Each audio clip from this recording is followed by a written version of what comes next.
We've started the stream. Yeah. Are we back live again?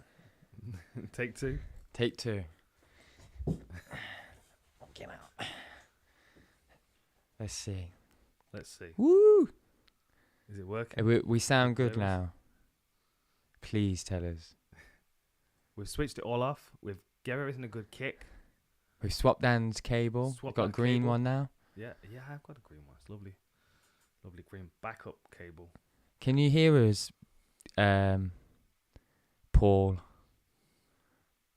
Paul, let us know if we're crystal clear. And then we'll begin.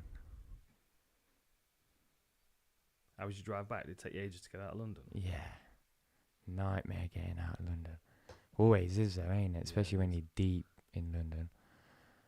Got to take all the ring roads and everything. There we go. Perfect. Everyone's happy. Good. Turn it up. Now shut up. Wicked. How you doing then? All good? All good, man. Yeah. So you left London, what, 24 hours ago, and you took you that long to get back? Yeah. I left at about... I don't know when I left about somewhere about... I think it was about 12. Was it? Yeah. Yeah. And then I was on the M1 at about 2. Yeah. So it's like, it takes just as long to get out of London as it does to get to London sometimes. Madness. Yeah. So you had a good week then? Yeah, really good. Get some sleep last night? I went to bed at 4. It's crazy, man, because it's like, I don't know what it must be like for you guys as fighters after a fight, but I've gotten oh yeah, you know what I mean? Like, I'm like, crazy. Yeah, and I'm in bed and I'm just like, my body's like sleep. I was like, just going rewatching the fights on the actual on my phone, just so I can see it better. Because when you're up in the stands or in the seats, like it's only one perspective of the fight. You don't get to hear the commentary or anything like that. So I was going back and I was watching, and I was like, I was mainly going back to go watch the celebrations and see that type of stuff, like Molly after she KO'd Carolina.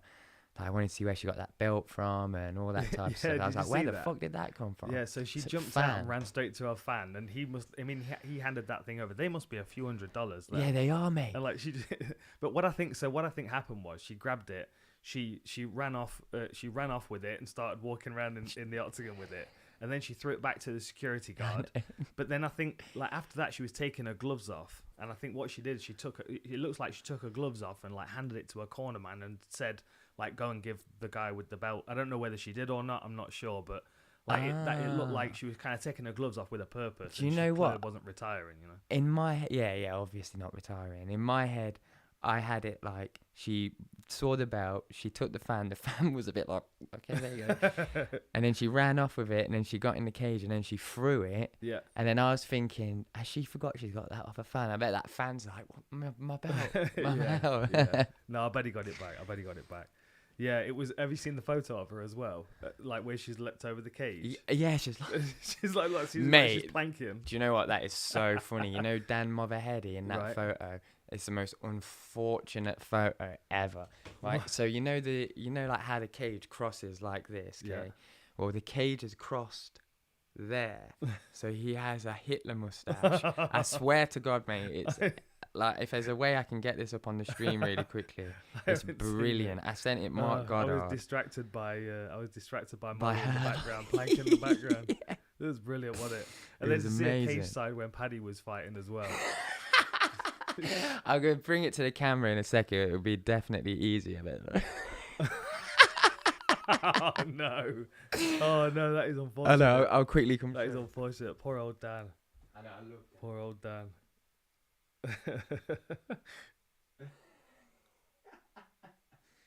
It's bold Hitler. Yeah, man. What an event. It made me laugh, that did, man. For that's the first thing I noticed. I was like, where did that come from? So, let's start with Mokaev, shall we? Yeah. Was it busy when he was in? Cause it was pretty busy. Yeah, was it? Because he seemed to have a real good pop. I mean, just the expectations on that kid's shoulders must be massive. I know. I don't think he somehow... I think when you're destined for it, I don't know if you feel it as much. Yeah. That's the impression I get anyway. I don't know. What do you think about that? Yeah, Is that maybe. nonsense? Yeah, no, that makes sense. That makes sense. I mean, you know, like if you visualized it over and over again, you kind of expect it to happen. I mean, he's not really experienced losing in his career, has he? You know what I mean? He's just been rolling through people. He's got loads of amateur experience, traveling already. He got one no contest, I think. Is that right? I don't know. Was it a Brave? He got a no contest. Oh no. So, oh yeah, this is a weird one. I was actually chatting with someone the other day about this. So he has one no contest on his career, and where is it? It was listed as like an exhibition match, but what in fact happened was it was an event where he fought somebody. So it was his second fight, and it was listed as an exhibition match. So I mean, technically, he is 6-0. Hang on, 1, 2, 3, 4, 5, 6. He's technically 7-0 now, but they had him listed as 5-0 going in and 6-0 on Tapology. But it's because the guy that he fought, Hayden Sheriff, so they've decided that this guy was showing up and like not really trying to win. Like if you click on his profile on the Tapology, it says this fighter is being found by Tapology to have engaged in activity which does not conform to combat sports standards. He has purposefully participated in bouts with no reasonable path to victory, displayed a lack of competitive effort. So basically, this guy's had 9 fights. He lost them all. So Tapology have decided, and they're all first round as well. He's not been out the first round. His longest fight was 355. So basically what they did was they went through his record, and everybody that fought him, they just turned all of their fights to no contest because it wasn't... It's a weird thing. I mean, it's up for debate because... Why? Because he wasn't good enough not trying to win. Not there to win, not trying to win. It's weird because it's like the same thing happens in boxing all the time. Does it?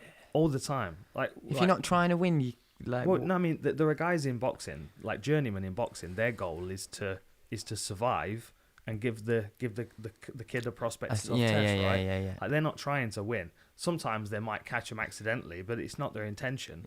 Their intention is to not get knocked out so they can compete next weekend and get paid, because it's, you know, it's like a supplementary income for like Uber drivers and shit. You know what I mean? Mm-hmm. Like people do it as like a second job. But in MMA, it's never really been a thing. Like back in the day, there were a few guys. There was like Paul Jenkins was, I guess, considered a journeyman. I think he was the second guy I fought, but he already had nearly 50 fights when I fought him, and he was fighting almost every weekend. But his record was like 24, 16, and 3. So he was still winning like more than half of his fights, but his goal wasn't necessarily... He was always coming into enemy territory, always fighting someone that he was supposed to lose to. He was the guy on short notice that, like, he fought everybody. I fought him in MMA and in kickboxing, and Paul Daly fought him in the MMA and kickboxing. Yeah. And I think he went 5 rounds with Daly. Fucking hell. Like, he was a tough, durable dude, you know? He was just like... But anyway, my point is, like, this guy's never won a fight. So he's had 9 and he's lost them all. So he's kind of been deemed as, like, an unworthy opponent. So they've turned all the fights to exhibitions, which I think is an odd thing to do, because it happens in boxing all the time. Mm-hmm. But I just don't think you can be a journeyman in MMA because it's too easy to lose. Yeah, and at what point do you actually stop trying to follow this as an interest? You know what I mean? When you're like, if I was a fighter and I lost 3 in a row, my first 3 fights, I'd probably be like, I don't know, I don't know. Like, what would be the point? Maybe there should be a cut-off. There should be a cut-off. Like, if you lose 5 in a row right at the start of your professional career. Yeah. Well, I don't know, actually. That's a bit unfair, because then... Yeah, I don't know. But mentality-wise as well, what point do you cut off? Because I wouldn't be going into my 9th fight with 8 losses. Do you know what I mean? No, why sure. do it to yourself as well? I mean, I'd love to sit down and speak to someone like that and figure out, like... There's a documentary for you. Yeah, go on. Like Journeyman. Yeah. Oh, mate, that is, ain't it? That is a good... Yeah. That's. I mean, the thing is, like, but it might be a bit offensive. No, I don't think so. Especially a not documentary in on you, mate. Well, yeah, what's it about? You being a journeyman. You know, I bet there are some... I bet there's already a documentary on journeymen in boxing. I bet there is. Because it's like a trade. It's like what people do. Yeah. Like, you know, some people make decent money doing it. Some people have, like 40 fights and win 3. but they never lose. You know, they never lose. They never get stopped. Yeah, You know, it's their job to be a test. That's a good point as well, isn't it? So you lose all your fights, but you lose them all by decision, and that's a very different scenario to. I mean, you know, like if a guy's getting stopped every time in the first round, like there's an Instagram account on Instagram called Only Cans, and what they do is they find guys that have had like 10 losses in a row that are clearly not fighting to win. And there was a heavyweight the other day, and he dies the same way every time. He dies belly down with his hands over the back of his head, like kicking his feet on the floor, like he's having a tantrum. Scuba Steve. It's fucking Scuba Steve. It's fucking really weird. But anyway, we've gone way off topic here. That's all right. Mokaev looked awesome. My concern was that Cody Durden had enough wrestling to be able to like slow it down and make it really boring and make him frustrated. But that little skip knee that he landed right at the start, mate, that was beautiful, wasn't it? Clamped onto that guillotine, stayed on it. Yeah. I've got a couple. You could see the way that Durden was moving. He was quite low, wasn't he? And I don't know if he was faking shots at some point, but he was like dipping in and out. Yeah. And that level that he was dipping his head to was perfect for the knee, wasn't it? Well, like the thing is with this, it's like. Can I just quickly say as well, just to the guys on here, if you guys have any questions, please put them in the chat, and at the correct time, I will bring them to Dan's attention and get them answered for you. There we go. So, like, here's that skip. Off the front foot, look. Fires that back knee through, kind of like what Masvidal did. But then that rear knee. To the throat. Him right under the chin. I mean, that knocks his head up. You can see his head go up, shakes his head completely. And then as he falls, like his instinct, of course, is to scramble.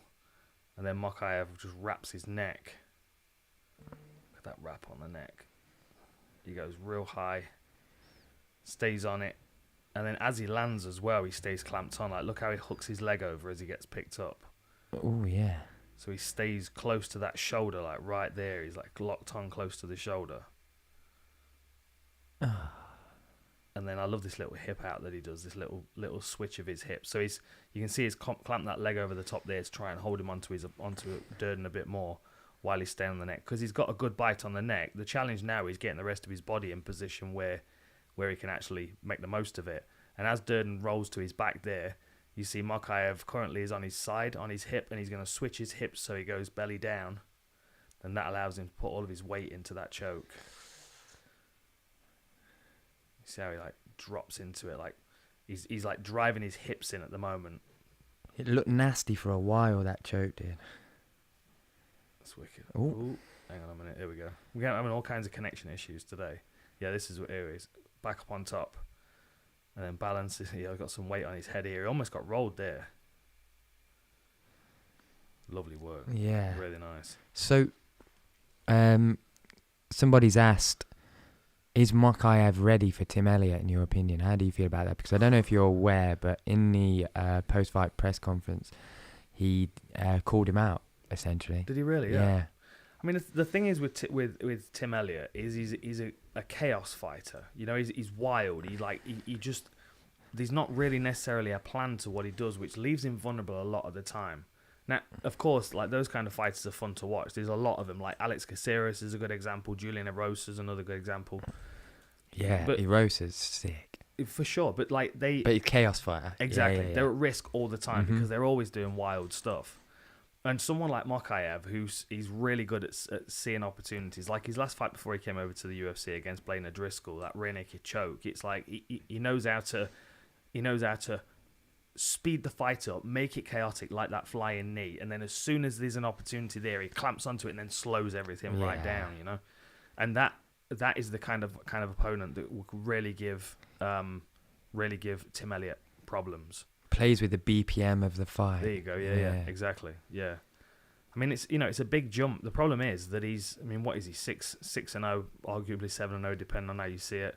Tim Elliott's at number 11 right now. So if he beats Tim Elliot, it puts him in a position where he's only fighting really, really tough fighters. And I wouldn't mind seeing him have a couple more before he gets there, because he's still young, isn't he? I mean, 21, I think. Yeah, like there's no reason to rush. Like he's gonna be incredible when he's 25. He's gonna be even better when he's 28. Scary, isn't right? it, mate? Scary, terrifying. Yeah. It's kind of the same with Tom Aspinall. I mean, he's 12-2. He's only had 14 fights. He just manhandled someone that was 34-9, 34-10 now, and made him look like an inferior training partner. Yeah, and I amazing. think he's only ever been finished twice, right? Is that right? Yeah, before like Tom that. did, so right. now 3 times, I think. Baslacumja. Oh, we get the funny. You read people's names out. Yeah. So I got a question. Is Mokaev the best prospect in the history of the flyweight division? History is a bit of a big one, isn't it? But I mean, at the moment, probably. I don't know what you think. What do you think to that question? To the what? Sorry. To the question. So Mokaev being the best prospect in the history of the flyweight division. I mean, that's a big statement, ain't it? That it is a big statement, but the flyweight division's still young. You know, there's been a lot of good flyweights that have gone under the radar because flyweight's not been in the mainstream for very long. You know, like I would imagine, my WEC history is not great. Neither is my Japanese MMA history, but I know there were some great flyweights in Japan back in the day, and WEC's had some great flyweights. But I mean, by modern day standards, he's got everything you need. He's very, very dangerous. I think he's got a bright future. I don't want him to rush too much. You know, I want him to take his time. I do as well. You know what I mean? And he wants to rush because I think the principle behind him wanting to rush is I think he's chasing the idea of being the youngest UFC champion. Okay. So I mean, fair enough, you know. I mean, if the UFC will support that, I mean, I was listening to his post-fight press conference, and he was saying, and I don't know if it's wishful thinking for him, or he's going to have 3 or 4 fights a year, but he was on about he wants Tim Elliot next, and because he's in the rankings as well, I believe Tim Elliot is, so he wins his debut and then gets straight into get a fight with somebody ranked. Then he thinks from there he's probably got 2 or 1 fights left until a championship fight. I mean, it sounds wishful thinking, but the only way that's going to happen is if the UFC get behind the idea that they actually want him to become the youngest UFC champion. Otherwise, ain't going to happen, is it? Yeah, no, he's got to have the right opportunities. I mean, they could give him Tim Elliot, but then where do you go after that? Because you've got... So above Tim Elliot, you've got David Dvorak, Matt Schnell, Mateus Nicolau, and Rogerio Bontorin, and then Kai Kara France's matched with Askar Askarov is that next week? I think it is. Is he? Yeah, I think it is. So like that's a big opportunity for Kai Kara France, but probably one that maybe a step too far for him. So Askarov might take that, which leaves Kai Kara France coming off a loss. That might be a good opportunity after a Tim Elliot, or you know someone like a Matt Schnell or a I just think Rogerio Bontorin's a horrible fight for everybody. Alex Perez would be a fun one for him, perhaps. But I mean, you know, we're biting off more than we can chew here. I think Tim Elliott's a really good one. But then even below Tim Elliott, Sumadeji, you know, Manel Cap, they're really tough fights as well. I think once Muhammad, or if Muhammad does fight Tim Elliott, I think we'll really get to see where he is in terms of like the UFC division. Do you know what I mean? Like how good actually is Muhammad Mokaev? Because we all think he's really good and he's got the potential to do everything that he wants to do and says he can do. But it's being able to actually see it with our eyes, not just believe it as well. And I think a fight with Tim Elliott will give us a little bit more information behind that. Do you know what I mean? Yeah. As to, I think actually he can do this, or I don't know, I think he's going to struggle. Do you know what I mean? I think that we'll get that kind of outcome from that type of fight. Yeah. I certainly think he's got all the skills to do it, for sure. Okay. Someone said, "Shut the fuck up, spamming, James." And then I realised they weren't talking to me. Let's have a look. Keep the questions coming in, lads, as well. And ladies. Yeah. I was just about to hopeful. I mean, you know, we're hopeful that we have a diverse crowd, but we most likely don't. Just to see if we do have a diverse crowd, if all the ladies can follow me, I will. Immediately now, they've all just signed straight out. They've all left straight away. Okay. What did you think to the Cory McKenna Elise Reed fight? Because one judge scored it 30-27 for McKenna, and the other two scored it 29-28 for Elise Reed.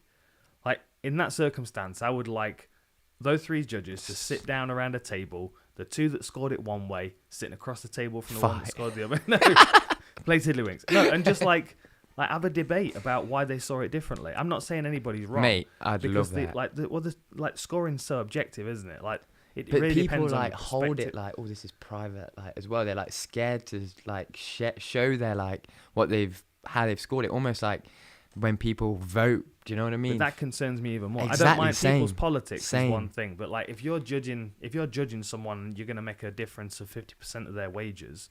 You know what I mean? And like people are betting around the world as well. Like there's a lot of money that's shifting hands. Like these people, like if they're, I always say, if they're willing to judge other people, they've got to be willing to be judged themselves. Yeah, I agree. And in a circumstance where the scoring is so different, like how did one person score all 3 rounds for Cory when 2 others scored it 2 rounds to the opponent? Like, I just love the explanation, so I know and I understand how they're scoring it and what they're seeing. Do you know who did it?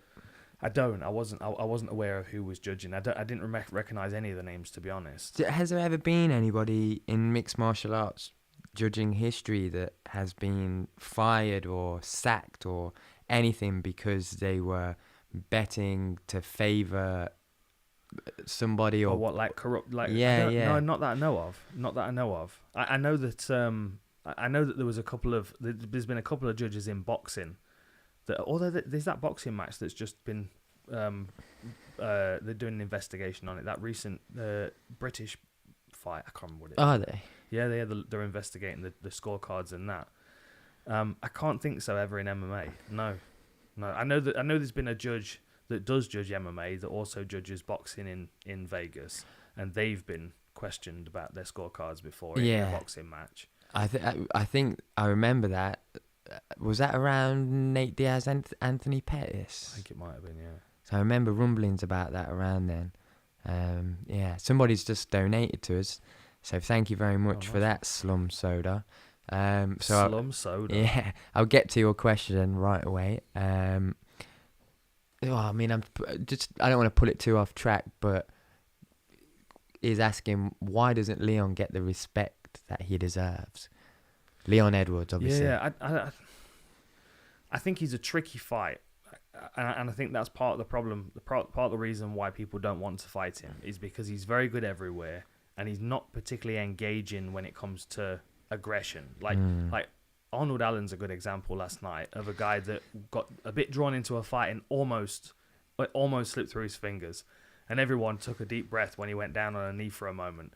Like, Leon doesn't leave himself overextended like that. You know, that situation that happened at the end of the Nate fight was a very, very exposing moment, because now all of a sudden I think, like, all of a sudden now he's got a title shot. Now he's looked vulnerable, and before he's not looked vulnerable. He's dominated everybody.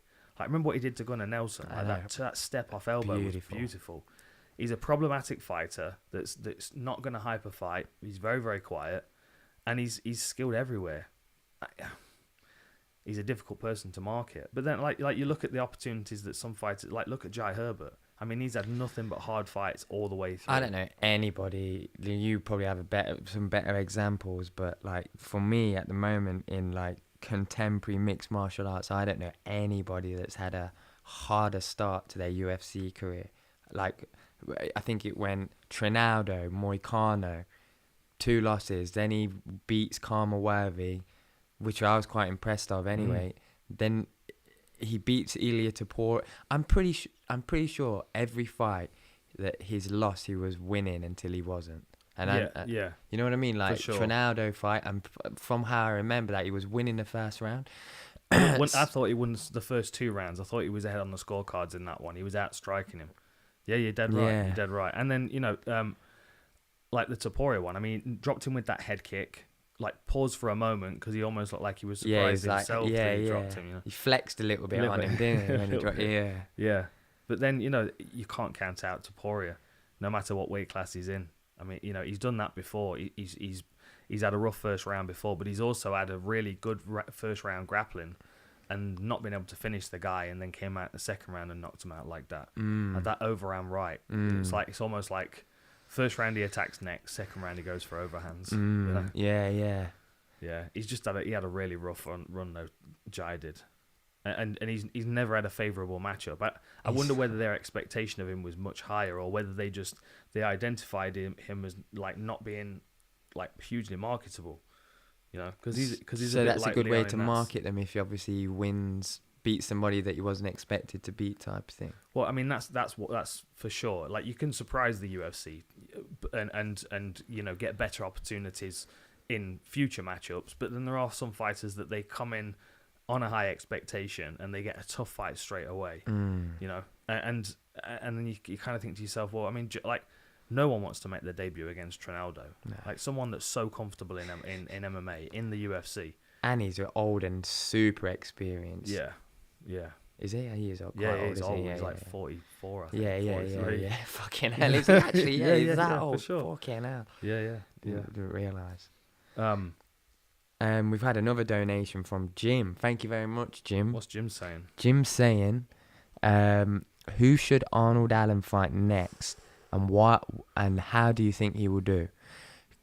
Korean Zombie is my pick. That's a good pick. Korean Zombie's fighting Volkanovski into, yeah. So, well, he called out Calvin Cater, and I thought that was a really good call out. Yeah, this is the problem, you see. Yeah, that's why he's 18-1, and now he's just got a co-main event. It's mad, ain't it? If you had a silly haircut like I used to have, he'd have had co-main event in his second fight. Honestly, but like people didn't hear that. He's not. He doesn't like project himself. Do you know what I mean? Yeah. Like his post-fight interview, he could have made that really clear. Mm-hmm. He's always a little bit like unassuming, like maybe you know. Yeah, like, I want to fight this motherfucker. Yeah. Like Calvin Cater's a really good call out for him. It's 2 places ahead of him in the rankings, but then most likely he's going to jump forward anyway. Mm-hmm. The problem is that Dan Hooker's not ranked in the featherweight division, so it doesn't really affect Arnold Allen's ranking at featherweight. But it's a good enough win, in my opinion, to move him up a couple of rankings, right? Yeah. I don't know how they gauge that kind of progress. No. But Calvin Cater's ranked at number 5, and Arnold's currently at 7, although that will move on Tuesday. But then, I mean, any of them, I wouldn't even mind seeing. Yeah, like Korean Zombie would be a good one, but I wouldn't even mind seeing him fight Brian Ortega, to be honest. Yeah, that would be good.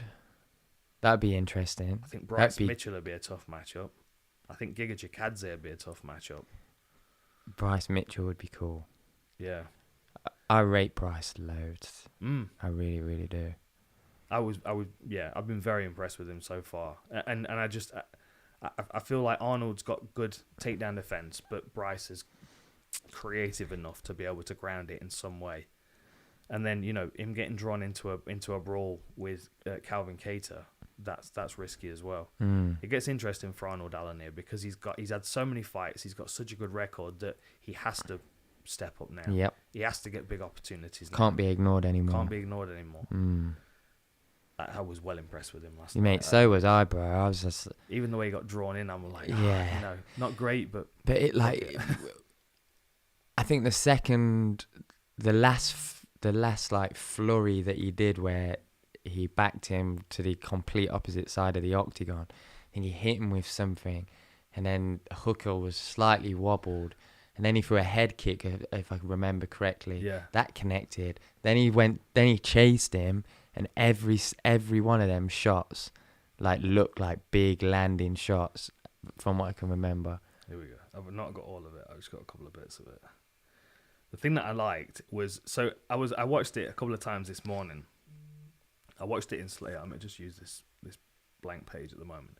So I watched it a couple of times this morning, right? So if you imagine like that's the octagon, that's the edge of the octagon. What he was doing, like Dan Hooker was here and he was pushing forward, and Arnold was he was drifting this way and he was throwing a calf kick, and then Dan Hooker was closing that door. So then Dan Hooker would go this way, and he was coming back this way, and then stepping across and cracking him with his straight left. So it was like every time he drifted towards the outside, Dan Hooker started to think he was going to get like his leg chopped, and he was drift, chop the leg, move back, step across, hit him with the left, drift, chop, move back, hit him with the. It was really nice and simple. You know, sometimes if you watch things like either slowed down or sped up, you see your patterns a bit more. You see what they're repeating. Like this is the first big shot that he lands, and you can see Southpaw v Orthodox. They're playing with this lead hand. The person who wins the lead hand usually wins the the lead hand. The lead hand controlled the jab game.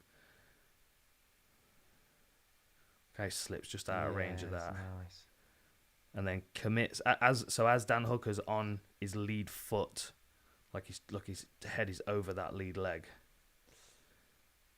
Touch and then powers through. Lovely work.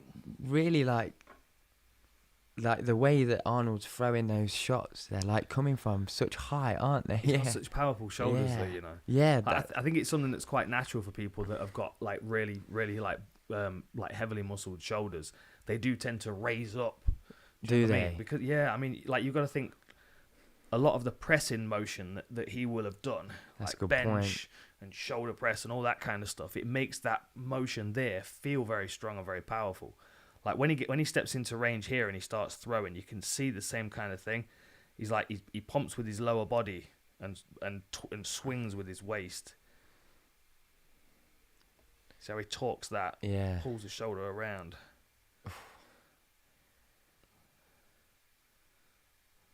And this is the finishing bit. So he comes cracking forward here.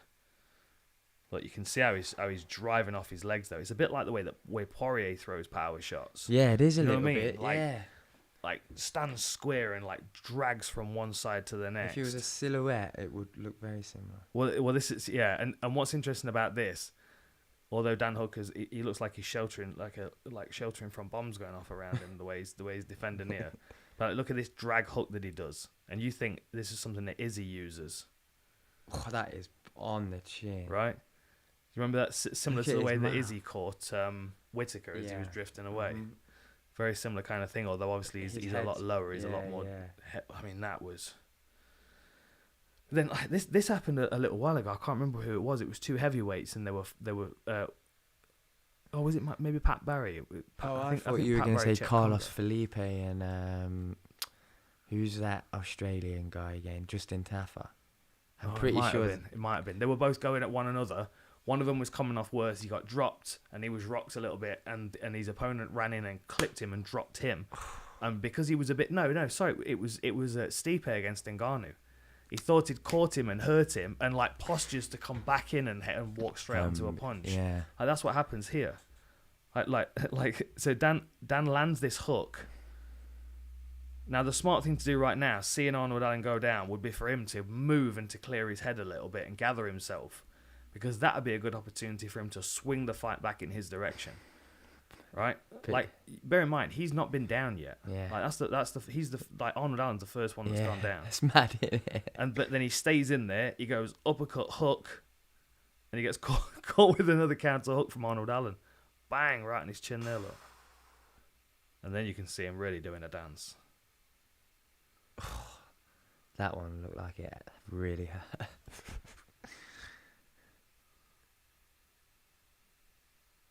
Yeah, I chopped a bit out here, but look, here we go. I mean, there's the finish. Elbows to the top of the head. Good stoppage there. What a great victory for him. I mean, really, really cool. And he, he's been so quiet and under the radar. The benefit is he's 19-1, 18-1, 19-1 now, and he's got he's got a massive amount of experience behind him. Where are we? Climbed to 18-1. 18-1. Wow. Yeah. And he was close to losing that record with Mads Bennell, wasn't he? To the very last minute. Yeah, another good example, right? Like Mads was like walking him down a dirty boxing and like playing that Philly shell game really well. Jumped in for a takedown and got caught with that ninja choke. Like Arnold's very, very good. He's very skilled. He's very mature in his game now. He knows what he's good at. Still kind of get drawn into a brawl a little bit, but well, he's got to have his opportunities now, hasn't he? Yeah, and it's a fighter in you, ain't it, I guess. And it's cool to see him with Faris Zahabi as well. Yeah. So he's getting good training outside of England as well as inside of England. He did his training camp in England for this one, didn't he? I think so, I saw him. He was at Renegade training with those boys. Yeah, there's some good teams in the UK now. Oh, mate. Like GB Top Team are doing great things, Like we had Cage Warriors on Friday night, and they did pick up a loss. Nick Bagley lost, but he had a banger with Ben Ellis. Really good fight, yeah. But they also had their first fight, Lona Kavanagh, looked really good, really, really slick striking. And then they also had Kinglsley Crawford. Yeah. Kingsley's like a staple for cage warriors, Right. isn't he? He's like on all of the cards somewhere on there. Yeah, I watched a few of his fights this last week. Actually, I watched his fight against James Hendon as well. Yeah. But it's like the problem with Kingsley is sometimes he's just a little bit too relaxed, and he lets the fight kind of creep away from him. But then it was like you could see Brad was firing him up before he walked out, and you could see him in mouth, and he kept going, "I'm gonna fuck him up. I'm gonna fuck him up." Like, and you never see him that aggressive. Nah. And he came out and he walked straight into range. He got caught with an uppercut, broke his nose, but then was able to catch him and finish. Yeah. I mean, the point I'm making is there's loads of good teams in the UK. There really are, mate. Watching it last night, in some respects, it felt like you were watching like Team England. You know what I mean? Little Like bit, it had that vibe as well. Mm. Like you were watching England football team. Obviously, you know, it's not football, but there was definitely that kind of like British camaraderie going on throughout. Like even between the fighters as well. You know what I mean? Everyone cheering for each other, and it was a real good atmosphere like that. It was awesome. So Slum Soda has come in again and is up the ante with a bit more money. Top man. Right. One more about Leon. Yeah. Should he have fought one more contender, or do you think it's the right time for the Usman fight? I think it's the right time. It is, ain't it? I mean, they've fought before. Rum Sundays. Shout out to Outlaw Rum. Rum Sundays. You can't have any mystery. You're driving. Yeah, I know. Next I'll time. smell next it time. like we'll get you an hooker. Uber. Yeah. Yeah. Smells good, mate. Smell it. Leon. Yeah, no. I mean, he had a good fight with Usman the first time around, and you can see him fight since the first Usman fight. How he's kind of focused on parts of his game and he's refined them and he's made them far sharper and far more. Far more difficult to break through his defense. His takedown offense, his scrambling ability is so much better. He's got options off his back now as well. It's good, right? Yeah, it's really nice. That is. Yeah, I think that this is a very, very different fight. But then the flip side is Usman's in a different place now as well. Like he's had knockout finishers. He's confident in his punching power now. He's confident in his striking ability. The first time he fought Leon, there was no way he was going to stand and trade with Leon. Like that was a foregone conclusion. So if you think right now, Usman's probably coming off, some of the best wins of his career. He's most confident in his striking skills. He's just seen Leon get clipped and hurt by Nate, who's not notoriously known for his power. Usman's going to think he's going to be able to come in and stop Leon, which might allow Leon to either A, be more of an MMA fighter and, mix up some grappling as well. Like his back taking is really good. Something that he could cause problems with Usman. And it might give him enough time striking to be able to catch Usman with something, because although Usman's become very successful with his striking, it's still not the most complex of games. Like he's good because he's got nice, powerful, straight punches from both stances. But Leon's striking game is vast. Like you think that's turn-off elbow that he landed on Gunnar. I know we've mentioned it already, but it was just a beautiful little bit of footwork. I've just caught my attention saying, "Did you see the full Reptile shirt?" Yo, I saw the full Reptile shout out. I didn't see what. I saw. Yeah, I've not seen it yet. Apparently, someone tweeted at me and said that there was someone there with a hoodie. Where? They were right on camera. I'm not sure what fight it was between, but I'll have to find it. Somebody there with a full Reptile hoodie on in the crowd. At UFC? Yeah. Yeah, mate, there was loads of them, bro. Yeah, there was loads of them. It was pretty cool. Yeah, we sold out the sweatshirts, Did you? These are gone. These lasted like a day and a half. Yeah, we've still got some of the Rough House t-shirts left, but we've got another drop actually next week. Yeah. We've got that floral hoodie in there that you've seen. Yeah. We're dropping that next Sunday. I saw some fans asking questions at the Q&A with Darren Till, and they had full Reptile on. But I didn't there was someone saying I saw the full Reptile shout out. Oh, I don't know. What? Can you elaborate on that? Owen saw the hoodie.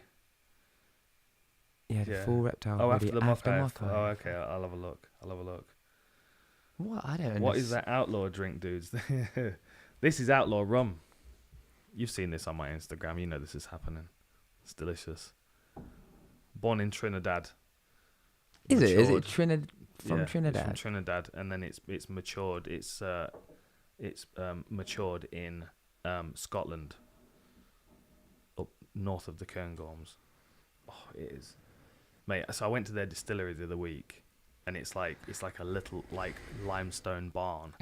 It's like a scene out of Peaky Blinders where they go to do deals, mate. Oh, it's beautiful.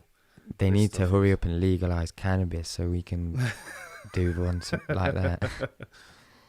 Yeah, I know. Okay. Thank you, Paul. So, Paul Craig then. Let's have a chat about Paul Craig, the Triangle Wizard. Mad, innit? What happened? Out of nowhere. Right. Yeah. So, I've watched that. I've watched the clip back a few times. I don't think there is a point where he gets hit and caught and hurt with a shot. Like, the more I watch it, the more I think to myself, no, he's baiting. These shots. I don't know whether he's baiting him necessarily. I don't know whether he's doing it intentionally to try and get him to overthrow, but I don't know. It did seem like he was encouraging him to punch. Let me show you this. So this is right before the finish. And I will say one thing: I don't know what mushrooms Nikita Krylov's been eating, but that back tattoo is something different. Isn't It's mad, isn't it? He's got into one of your pens. So look at that. So he tries to throw the leg by, and Paul Craig circles it back and places it on his hip. You see how it's just on his hip there? See his toes sticking out. So he's still got a really good position right now to kick off. He's also got another foot on the hip on the other side, but Krylov feels like he's got control because it's in his hand. Right? So watch this. Both feet on the hips. Krylov is reaching with that as a hammer fist. That comes down, and watch Paul go to reach and clap to meet it. Someone said Venus flytrap. That's exactly what it looks like he's doing. You see that? The hammer fist comes down. He claps onto it around the elbow, and it catches him, no doubt about it. But if he wasn't available to get hit, the punch wouldn't have come. He comes down, smash, clamps onto it, and then watch this foot. Watch how he kicks it out, circles it. But the best thing about it is, hang on a minute. The best thing about it is the impact at which he hits the shoulder with, because it kicks Krylov over towards the other foot on the hip and allows him to clear it and finish the lock. Watch. Kicks it out, and then he chops it.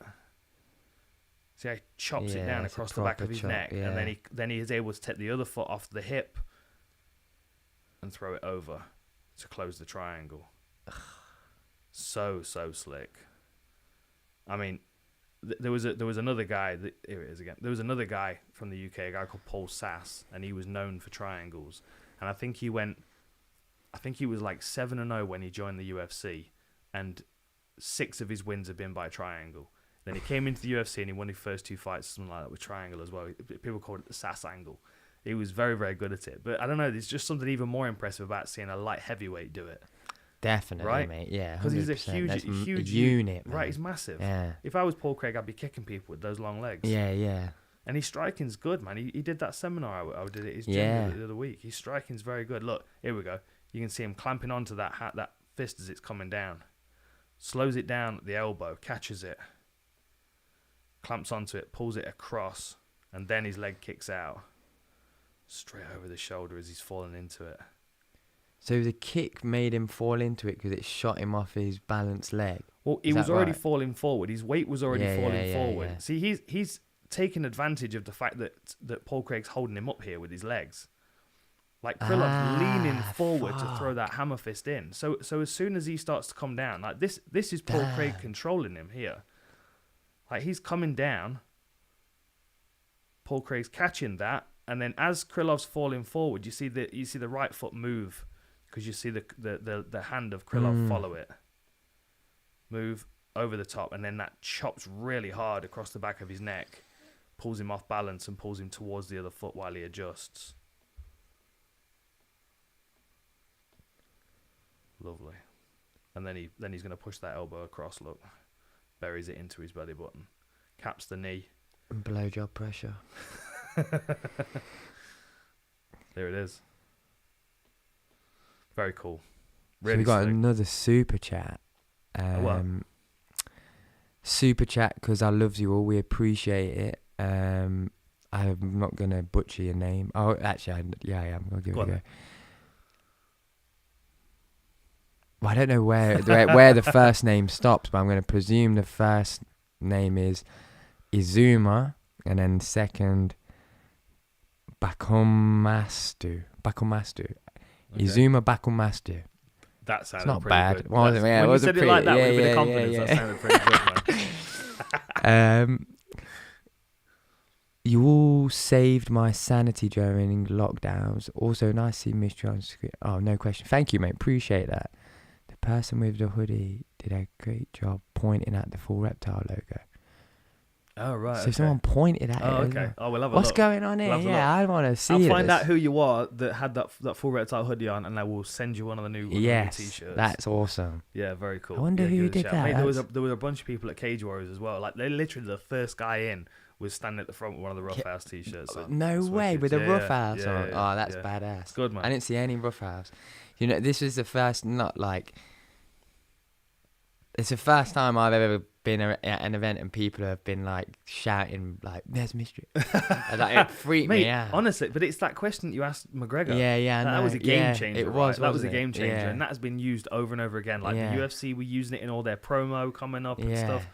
Like, some it was guy just beautiful. actually said to me, he came up and he was like, "You're Mistry, ain't you? You do Rough House."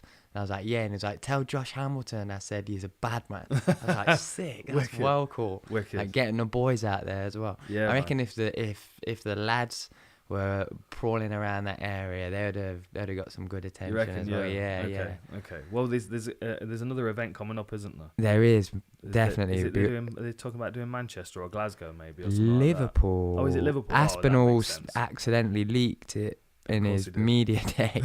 But Dana said that anything's subject to change now, because Dana said in the press conference, we are definitely coming back here. I don't care what the schedule is. When we get back, we're going to rearrange it all. Nice. So now it could be anywhere. But if they're going to do Liverpool, where do they go? Because the Echo's too small. They can't do the Echo anyway, because it's not the Echo anymore, is it? They've changed the name. It's now the M&S Arena or something. And the Marks and Spencer. Yeah, I think so. And they've said that there's no more combat sports. The Meal Deal Arena. What? Yeah, no, they're not. Why would they do that? Mate, I don't know. Craziness. Because Cage Warriors can't use it either anymore. That is ridiculous. It's crazy. Well, maybe Paddy's going to be... the MEN Arena. I think they need to do a football stadium, mate. You reckon? Yeah. I think they'll sell it out. Yeah. Oh yeah. I mean, potentially, especially if they do it like June, July on like the a nice amount of people that try to get tickets that don't get tickets is probably more than the people that go to the event. I genuinely reckon they could fill a couple of stadiums. Yeah, I really do. To see them, especially with the guys at the moment, with the guys that they've got, and that night last night, there's just yeah. Have we got a question here? We have. I'll read it out. Miss Guza says, after training with Chimaev, so you train with Chimaev. Are you at All Stars? After training with Chimaev, Till hasn't bragged about Chimaev's striking. He only talks about Chimaev's work, ethic, and mindset. Is this possibly implying Chimaev's overhyped? Who wins Burns Chimaev? I think Chimaev. Yeah. I've seen nothing. I've seen no reason to believe that he's not going to beat everybody he fights. Yeah. It's rare that happens. Mate, dude. You know? You said it straight away when you first saw the dude on Fight Island, and he finished the fight, and I think you were even interviewing him straight away, and you were like, I know it's early, but I want to see this guy take on Usman. There's like, nothing you said about that was wrong. Nobody could deny that, and that was what was weird about it, wasn't it? It's very rare that happens. Yeah, it's very rare that someone arrives in the UFC and you're like, oh, okay, right. Well, the whole division needs to be terrified. Like you've got to think. So he's training with Till. They look a very comparable size. I bet they're a perfect training partners. Yeah, I bet they are, mate. Right, because Till's just a bit too big to be a welterweight, and Chimaev's maybe just a bit too small to be a middleweight. Mm-hmm. You know, they're kind of tweeners in that way. Oh, mate, they should have a new season of In-Betweeners. Yeah, they should. Get Blake on there as well. He's a bit old now as well. Holy shit. We could make a whole show. they look like perfect training partners. They also have opposing skill sets. Like Darren Till's got obviously he's got a luta livre and Brazilian jiu-jitsu background, but Muay Thai is his main thing. Chimaev is a really, really strong wrestler that's got great boxing. So you can imagine how much they're going to add to one another's game. Definitely, right? mate. Definitely. And More so for Darren, though, obviously. And I think a lot of what Darren's just looking out of Chimaev is mentality as well. Like, obviously, he knows he's a bad man, like, on the mats and in the cage. But there's something about Chimaev's mentality that I think is attracting Darren to, because Darren's kind of lost that aura a little bit, you know, that kind of that enthusiasm that Chimaev's got, where it's just like, kill it. Look, mate, what he said to you on the mic at UFC Liverpool against, like, where's that till now? Do you know what I mean? And he's hunting for it. And with Chimaev, I think, you know, that Darren Till's gonna probably be resurrected, for want of a better word. You know what I mean? You know, I think one reality for Till is that there aren't many people up at Carbon for him to train with. Like, I know that obviously he's got Aspinall there, who's really big. He's got Grundy there, who's a lot smaller than him. Then, you know, he's got other guys around him, but they might not be able to push him quite like Chimaev can. Like, and not a chance, I do think, mate. Not a chance. I mean, and the other thing to keep in mind as well is that when Usman fought Covington, there was very little wrestling. Yeah. Right? Mm-hmm. But Covington didn't have the striking power to really do much to Usman. So it was a fair trade that I'll just keep standing with him and we won't wrestle. Yeah. But Chimaev's got the opportunity, he's got the option to wrestle if he chooses to, and I think he's going to be able to with Usman. It might be a very 50-50, but at least it might discourage Usman from wanting to wrestle with him, and then we're going to see Chimaev against Usman striking. Definitely. And I think Chimaev's, we've not seen much of it, but the way that he circled Mershaw onto the fence and put him away with one shot, he like corkscrewed him to death. It was like, you know what I mean? Beautiful, there was just no escaping it. Yeah. It was like a clinical execution. Yeah. I've got no reason to believe he can't do it to everybody else in the division. Yeah, no, I completely agree. I'm excited for Sean Brady as well. Yeah, I think he's a really good prospect in the division. But he's undefeated as well, yeah. Right? Well, not as well, but he's undefeated. I don't have that same kind. Yeah, he is, but I don't have that same kind of oh shit feeling like I do when Chimaev's walking. Yeah, same. It's very rare that happens. Yeah. Who do you put Chimaev with? I think he beats Chiesa, Magny. I think he has to get this Usman fight, beat Usman, and then he goes up a weight division. You reckon? Yeah. Well, I think that was the only way he gets challenged. Well, I think Burns is at number 2. Like, if he beats Burns, he's right up there. Yeah. There's no reason why he needs to hang around. But then what happens when he goes up to middleweight and him and Till are both in the same weight class? Well, here's something interesting. Oh, hang on. Somebody Breaking asked. news. Yeah. It's a good question as well. I've wanted to ask him this, and but this is cool as well because obviously you know better than most people. You know, like back when the UFC had fans and it didn't go down the COVID route, there was time for fans to ask questions, wasn't there? And that got kind of eradicated at the UFC for a couple of years. Did they not do a Q&A at the... yeah, they did, and they've brought time. It back with good. fans, Okay. and it was pretty cool to see. And one fan, what the fuck did he say again? About Till and Chimaev training together. Yeah, that's it. Yeah. He asked Darren Till, he said, right, obviously you two are good mates now, but would you fight Chimaev? And he straight away said, yeah. Yeah. Yeah, like without thinking about it. So I was surprised by that. Yeah. Made me I mean, you know, it might just be that. He might have said, would you fight him for the belt? Which obviously you fight anyone, don't you, for the belt? Yeah. But as soon as I saw that bromance, I think I posted on my story, does this end in a fight? Do you know what I mean? Yeah. I mean, it would be a good... It would be a great fight. They've done all the build-up on their own, haven't they? Yeah, especially if you think, you know, like down the line, if they ever do end up fighting, they'll be able to talk about the sparring, and we might end up with a Masvidal Covington. Yeah, that's what I was thinking. You know what I mean? But I do like the idea. Fucking what? That was good. I do like the idea though of them remaining friends and building almost a team, and they're trying to recruit more members now. You see Chimaev. Who was it you reached out to? McGregor. Yeah. Imagine though. Yeah, I made my very first meme about that. I put McGregor. Do you remember when Ariel was interviewing him and he said he was talking about boxing and he said, well, you know, you're gonna have to have more fights for that. And McGregor went, no. And I basically put that underneath Chimaev, asking him if he wanted to come train with me. And Michael Bisping's company posted it. It was pretty funny, Yeah. I think it'd be a good move for him, especially the size that McGregor's at right now. Yeah. He's huge, isn't he? I want to see him fight RDA at 155.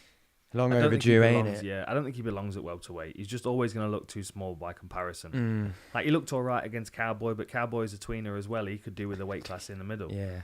You know, like, he's a 55er that went up to welterweight, you know. Maybe he should go to Eagle FC. Could you imagine? It wouldn't happen for all the money on the world. They'd sign him. For sure they would. Do you think? I reckon they would sign him. Yeah, it would be a massive ego crush for him to be beaten by Khabib and now get paid to fight on his thing. Like for me, it wouldn't personally, but I'm trying to put my mind in Conor's mentality, and I think he's a smart enough businessman. I don't think he harbours any negative feelings towards Khabib at all. No, I don't either. Genuinely, I just think he'd go with it on a business. Same with Aldo. If he was free to fight somewhere else, though, he'd do something with Jake Paul, don't you think? Yeah, he probably would. It'd make sense to, wouldn't it? Can you imagine what money that would make? But then again, like, that worry, not... Like, I've got to choose my words carefully because, like, he's obviously the better fighter, but, like, he's a bigger dude and he's just sparked Tyrone Woodley. Yeah. I just don't know what that means. If you're going to box Mayweather, like, what does Jake Paul look like to you as an opponent after you box Mayweather? Yeah, light work, you'd think, right? Or I would not? think so. Yeah. I would think so. But I'm not saying he's not a problem because he is big. And that's the only threat. Yeah, he has got heavy hands, but yeah, I don't know. That's where he's going to make the most money right now. Yeah, boxing isn't going to open up to him unless it's a Jake Paul. I don't think he's going to get like this conversation about Usman fighting Canelo. That's not going to happen. Yeah, of course that ain't Dana is too smart to devalue his welterweight champion 100% by sacrificing himself to Canelo. 100%. Mate, I watched this Canelo clip the other day and I keep forgetting the guy's name. And everybody that's come around now, I've shown them the clip. Is it where he's like a 10-punch combination, and he just annihilates this guy against the ropes. And I watch that to myself and I think to myself, no matter how good an MMA striker is, if you put boxing shoes and gloves on and you step in there against Canelo, it's over. He's an executioner. Yeah. You know, he's so good at what he does. Yeah. And that's exactly what he does. Like, these boys aren't getting beat up on the arms and shoulders like Canelo's going to beat them up. They're not going to be well conditioned to deal with the feints and the traps that Canelo's using. And that inside fighting that Canelo's got as well is going to make most MMA fighters really uncomfortable because they can't clinch him and knee him or wrestle with it. Yeah, it's a very good point, man. It really is. Somebody said, and this is also a good point from Pez, Conor versus Paddy, because both men have said they're up for it in the future. I mean, no, I mean... That's a risk that Conor's not taking. Do you think that's a risk fight for Conor? He just wouldn't. What's the winning scenario for Conor McGregor? He beats up Paddy, who's just had a couple of fights in the UFC. Yeah, I don't think that'd happen now. But I think if Paddy ever got into the top 10, for example, maybe like in a couple of years, for sure. Absolutely. But then that changes it because then McGregor's not the person that he is right now. No. Like, people are already questioning whether he should continue fighting or not because he seems to have kind of lost his interest. Right? Can you lose your interest, though? Yeah, for sure. People just sometimes get sick of the hard work. Yeah. Especially when the hard work's not incentivized anymore. Like the only reason for McGregor to continue fighting is because he wants to be in the limelight. He wants to be famous. But I would argue that no matter where he goes in the world, he's famous right now anyway. Yeah. And he's not going to have to do anything to maintain that fame aside from keep uploading photographs of him with his little sister's shirt on in the mirror at Black Forge Inn. Do you know what I mean? Yeah. That was a funny video. It's just like he needs to keep reinventing himself, and that's not going to do it. But there's loads of other things he can do. Like, if he decides to get into TV or politics, but you can get into politics. For me though, when I look at McGregor, there is definitely a through and through fighter still living in that body. Yeah. Do you know what I mean? I think so. I don't know how I think if I don't think that means him around the face, I think he'd jump on you. Yeah. But like the rigmarole of going through the negotiation to get to, okay, we're gonna fight again, and like the swerves and the pullouts and the, you know, there's a lot of nonsense that goes on at that top level. Yeah, there is, ain't there? I think if we do get to see him later in this year, like say September, October or whatever, like we've got to be realistic. So okay, well the question was who would he fight, right? Yeah, well let's turn it into that. But it was Conor versus Paddy, and we did touch upon that already. So I think it could happen in 5 years' time after Paddy's kind of done his run, and you know he's kind of up and around the top. Like if Paddy finds himself in an Arnold Allen kind of situation where he's contending for the belt, then McGregor's not going to go near him. McGregor will let him have his run, have his fight for the belt, win or lose. If he wins, absolutely McGregor's in there. But yeah. Okay, so like just to touch on Paddy for a second, there's a lot. Like I asked Blake the same question, and there's a lot of people in the industry that seem to think this rise that Paddy's on is going to come crashing down at some point.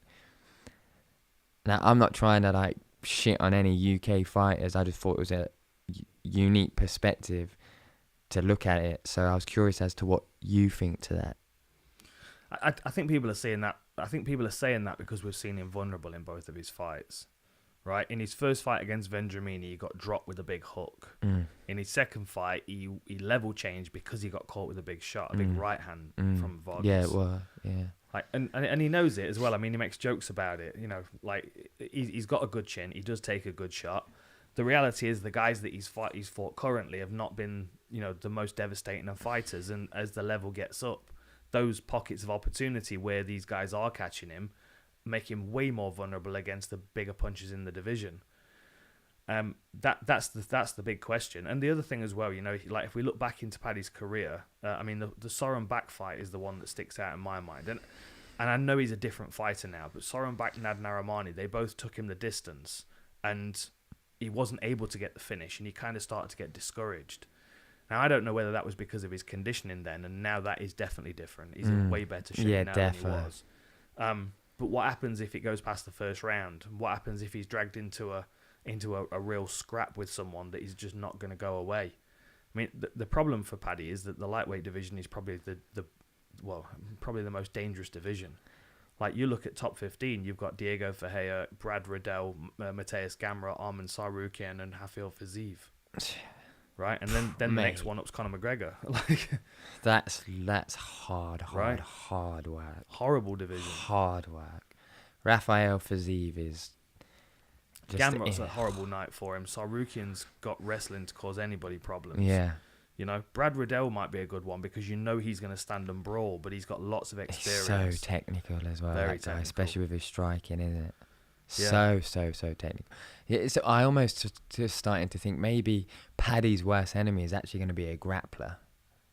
Maybe. And I know that sounds counterintuitive because he's a grappler, and you'd think this striker would be the harder. But if there's somebody like a better person like Soren Bak that can get his back and can actually finish him, do you know what I mean? We've seen him lose jiu-jitsu matches at Polaris against Stevie Ray, for example.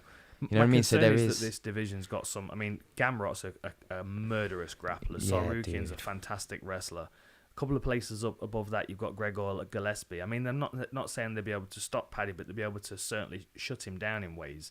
Like the Soren Bak fight's a good one to bring up because he was on his back with a sunk rear naked choke in the first round. I've never seen someone with a rear naked choke that deep and not been able to get the finish. Really? Was it that deep? It was so deep. I'll have to watch it again. How does that not happen? I honestly can't. I'm not exactly sure why there was so much space in there. I mean, I'm not saying Soren Bak's not tough, but like that should mechanically should have been able to just put him to sleep. Yeah, that's what I'm thinking. Yeah, you know, and he wasn't. I mean, like just physics. Yeah. Like he's still young, and I think the good thing is with Paddy is he is very marketable. Oh yeah, Dana entertaining as hell. Yeah. So he's gonna get the right fights. Like Sean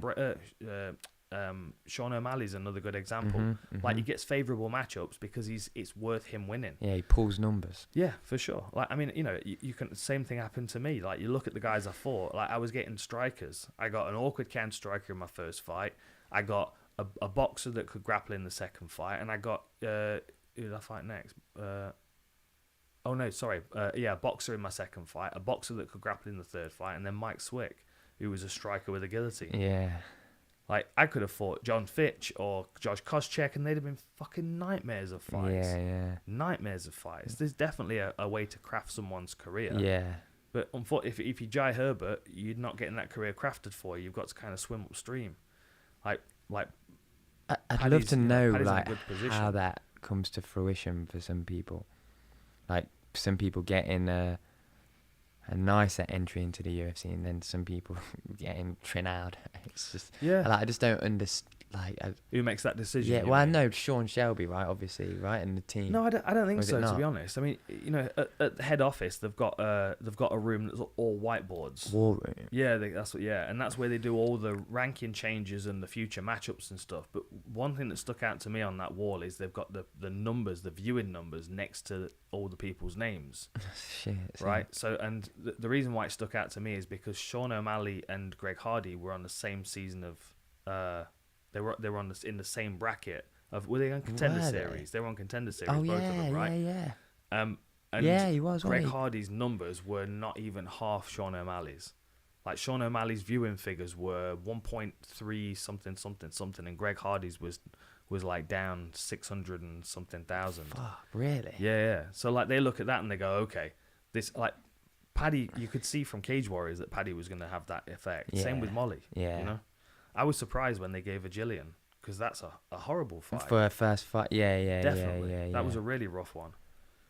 Yeah, that was rough. Yeah. So, we've got another donation.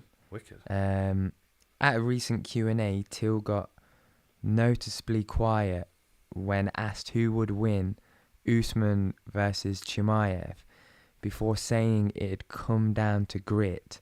Is Till's long pause concerning? No, I think it just means he really respects how dangerous and difficult Usman is. Yeah. It's going to take someone that's got the wrestling and the physical conditioning and the strength to go up against Chimaev and not allow him to dominate the fight. Like, Chimaev carrying the leech across the cage and dumping him was crazy. Like, you watch him do that and you think to yourself, well, I mean, and the leech is massive. Yeah, he's a huge welterweight as well. Like, you've got to be not only a physical specimen but also a very good wrestler to stop him doing that. Yeah. Right? Mm-hmm. That's what Usman does. And you know, Usman's striking has looked very, very good of late. Oh yeah, very good. You know? Last two fights been beautiful, haven't they? Yeah, very, very good, clean strike, clean punching. I mean, maybe Till's landing more shots than he thought he would against Chimaev in sparring. Yeah, might be that. He might be thinking to himself, if Usman catches him with one of those straight rights, straight lefts. Half of me thinks people would like read it like a reading way too much. Way too. Yeah, it's something to look at and talk about, ain't it? But the fact of the matter is, he's probably just thinking, how do I answer this respectfully? Yeah, you know what I mean? Because yeah. Or sometimes, who am I going to throw under the bus and how? Yeah, I'm do it? That's right. There's a lot of that going on. What do you think to Jack Shaw? Oh, mate. Bad man, ain't He's just every time I watch him, I'm more and more impressed. Like, there's been one fight in his career, that one against Hunter Azure, and I felt like he took too many unnecessary risks in that fight. He was making me very nervous. But then last night against Valiev, he showed his whole game. His whole game. Yeah. He was able to wrestle with a very strong wrestler. He looked very physically capable. That point where he had double underhooks and he was sat on his ass and he managed to walk back to his feet and put. Mate, that was sick, wasn't it? And against somebody like that as well. Yeah. And he didn't look like when they're facing off, you could see in Valiev's arm like every tendon, every muscle. Yeah. And then like Jack's just there, it just looks like some normal lad's arm. Right. But the strength and cardio that man has is crazy, ain't it? Yeah. And like, that was so beautiful, wasn't it? And to do it against him as well. But that's the thing, like just try that. Grab a bag of potatoes, grab a sack of potatoes, and try and stand up like with a body lock on. It's so difficult to do that.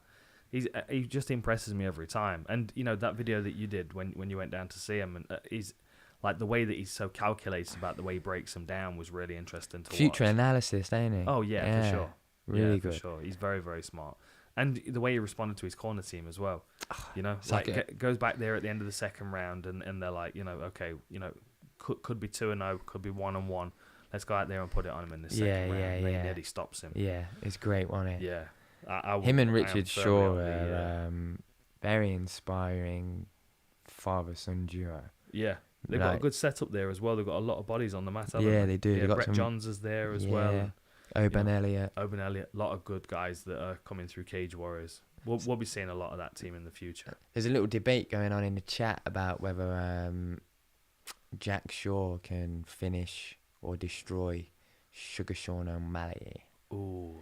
I mean, I'm a big Sean fan, but I don't think O'Malley wins against Jack Shaw. I don't at the moment, and I know some people will think that there's a bias in there, but I think O'Malley's got very, very slick striking, and if Jack does get drawn into a back and forth with him, then sure, Sean's got the power to put him down. If it's a kickboxing match, obviously I'll put the house. No offense, Jack, on Sean, right? But this is an MMA fight, and Jack can do whatever the fuck he wants, and he can neutralize or whatever Sean brings to the table. Yeah.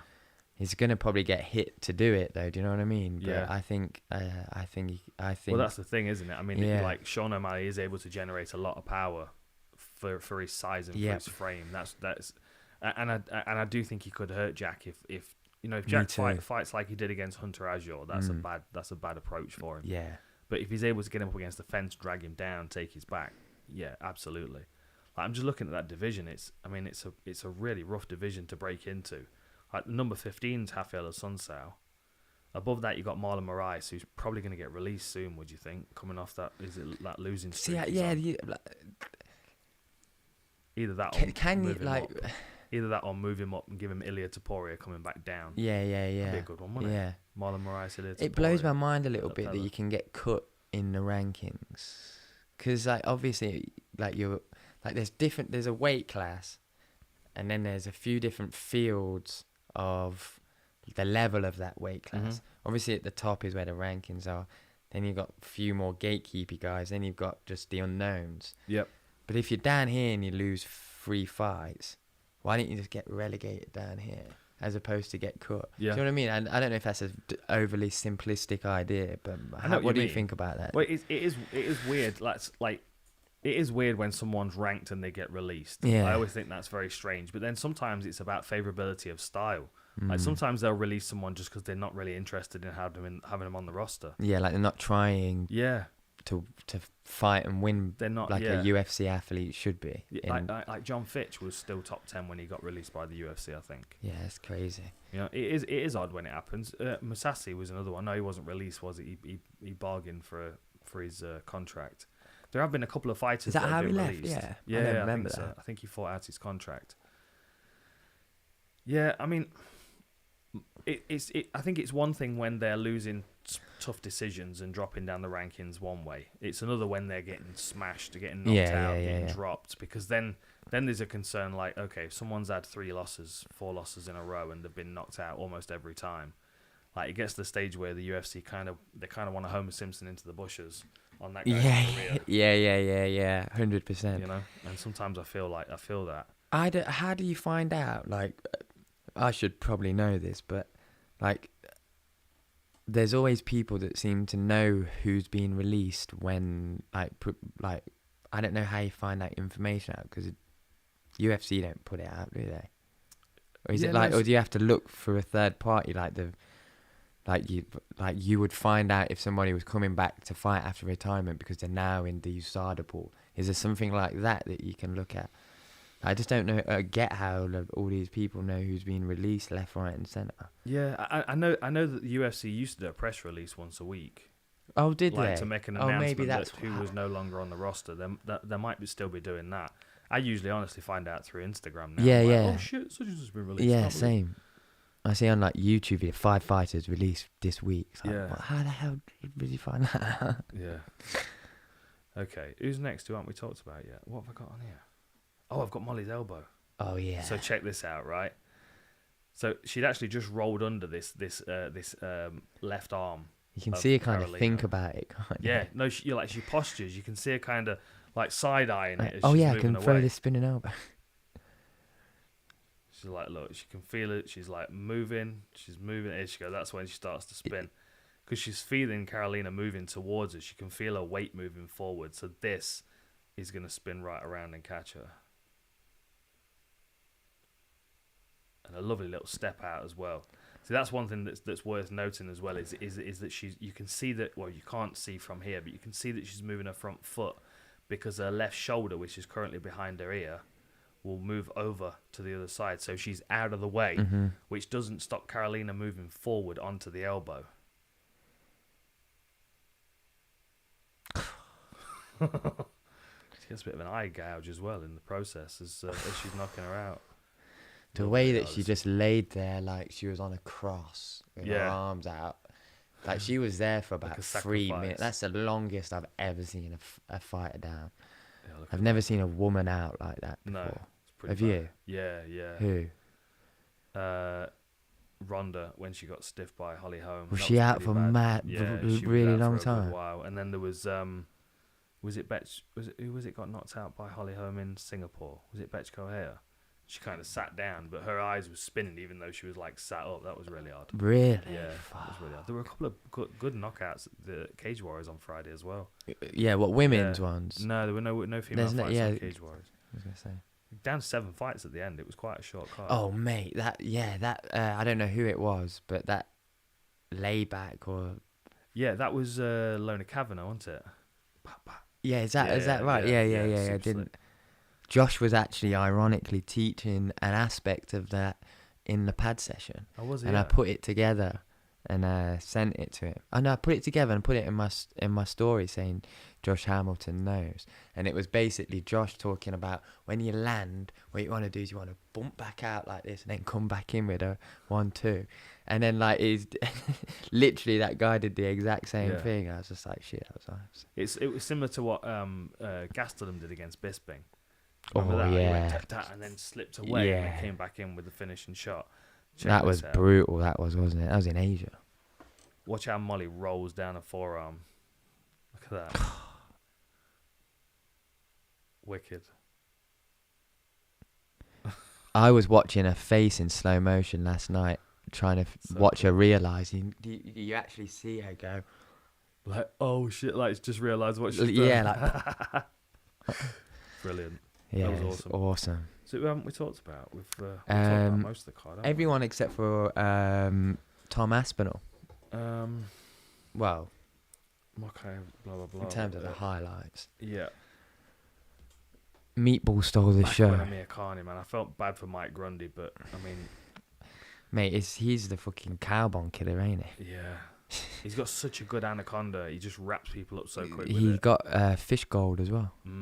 Yeah. Yeah. Gunnar Nelson was good to watch, but I was expecting him to finish Sato. He had great hand fighting all the way through.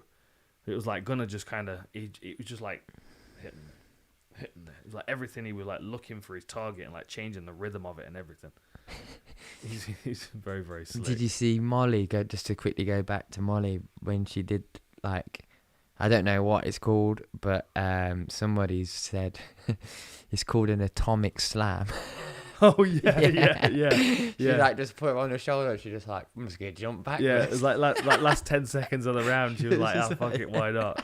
You know, I think it was Mark Hunt against Vanderlei Silva, and Mark Hunt's first MMA fight, and Vanderlei Silva was his first MMA fight. Yeah, and he was on the floor, and Mark Hunt did the atomic butt drop. Because like you could stomp in Pride, like you could jump and stomp, but Mark Hunt didn't jump and stomp. He jumped face sitted it. Let me see if I can find it. Brilliant. Oh, here it is. Hang on a minute.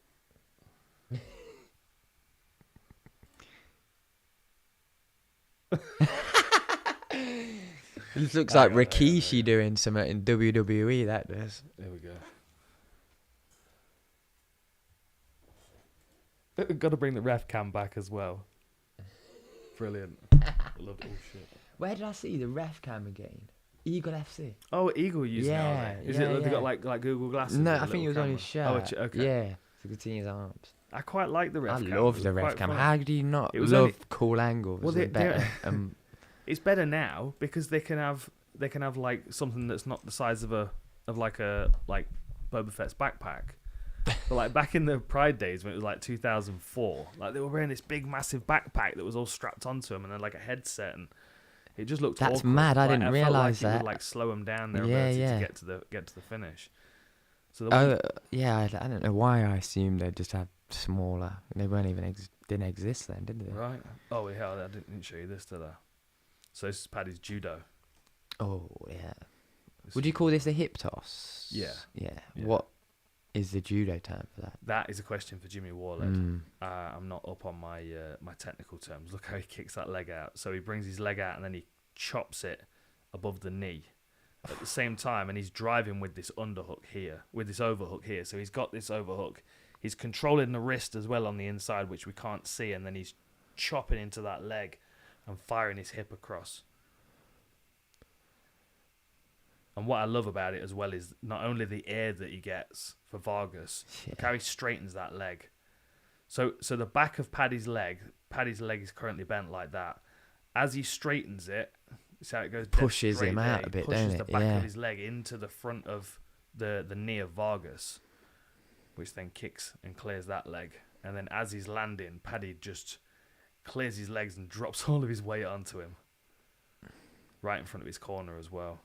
And then as Vargas is scrambling, so he locks down on him for a moment, but as Vargas is scrambling here, Paddy does a great job keeping his weight on him. I mean, this is classic Paddy and Cage Warriors, this, you'll remember. Like, as Vargas is turning, you can see now Paddy's brought that hook in. So as Vargas starts to turn away from him, he's going to take that hook with him. Look, see that? See how he's just collected that hook in the process? Smart. Lovely work. And then he's just like, he rakes the face, look. He comes up. He drags up under his nose and like lifts his chin up. He did the Jack Shaw. There you go. And like Vargas did a good job at hand fighting for a minute. But look at that. You can see how he's crushing his nose and trying to slide his arm underneath. Like Vargas was trying to fight him. But that system that Paddy uses to break his opponent down, look, it goes back to striking. It's lovely work. Really nice. And then there was a point where it just kind of pops out under the chin. Yeah. And then when he realises he kind of goes like that, doesn't he? And then taps. Yeah. I just say, wow, fucking bastard. You know, sometimes you see someone, they kind of like, they're lingering to tap, and you're like even if you're thinking about it, don't like be like ready they're to like, go. Yeah, it's just weird. It's just weird. Yeah, it is weird. It is weird. It's not the right mentality, is it? No. Yeah, we've not talked about Tom Aspinall, have we? This is the clip I loved. I loved this. This is my favourite part of the whole fight. So watch this. So Volkov's going to throw a front kick. Aspinall's going to drop his head out. He's going to throw a front leg. Aspinall's going to pull his head out the way. He just gets clipped with the toes. You see him just get clipped on the chin. Clipped with his the little toes goatee. Clipped his little Frank Mir beard. Just caught him on the tip there.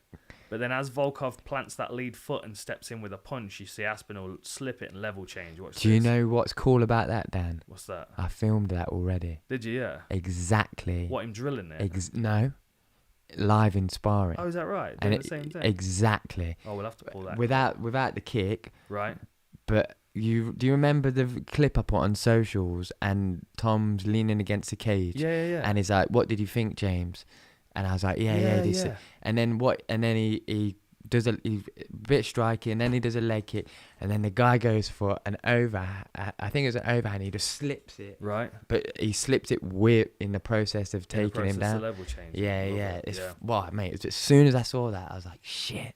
Look at that. Like, he sees that punch coming. Guy slips out to the side there. Beautiful. So fast. And then Volkov, all of Volkov's weight is over his lead leg in that position. All of his weight's over his lead leg. So as Aspinall now level changes to step in, he level changes onto square hips because Volkov can't pull back quick enough. Now watch. Yeah, he kind of had to shoot his feet, and they were like bang. Both of Volkov's feet had to kind of be They lifted off the air to get to catch up with his shoulders. Because the momentum of the punch was so great, and because he'd missed, and then this was beautiful as well. So he's working a Kimura here. Now the point of difference is if you look at the fist. Oh, hang on a minute, I'm zoomed in onto. So if you look at the fist, you can see that the thumb is on the top, right? Yep. If Tom can get it so the thumb is turned that way, so it's on the side, then he's got a Kimura, and that becomes a shoulder lock, right? Similar to like Frank Mir against Nogueira, he does the same thing. But what you'll notice is that this hand will start to rotate over that way. He'll start to rotate it this way, which will turn that crease of the inside of his elbow up to the ceiling. And that's the point when Tom switches it to a hyperextension of the elbow. Watch. He's going to twist, and he's going to turn that hand so it's facing the ceiling. Now do you see the palms up? Yep. So now what that's done is it's straightened the arm, and Tom drops his head to keep clamped onto it so he's controlling it. And then as he manages to get control of the arm, he starts to drive down. There we go. Hang on a minute. There's a bit of a twist to try and get a release from Volkov, but then he turns his hand back to the ceiling again, look. Palm goes back to the ceiling.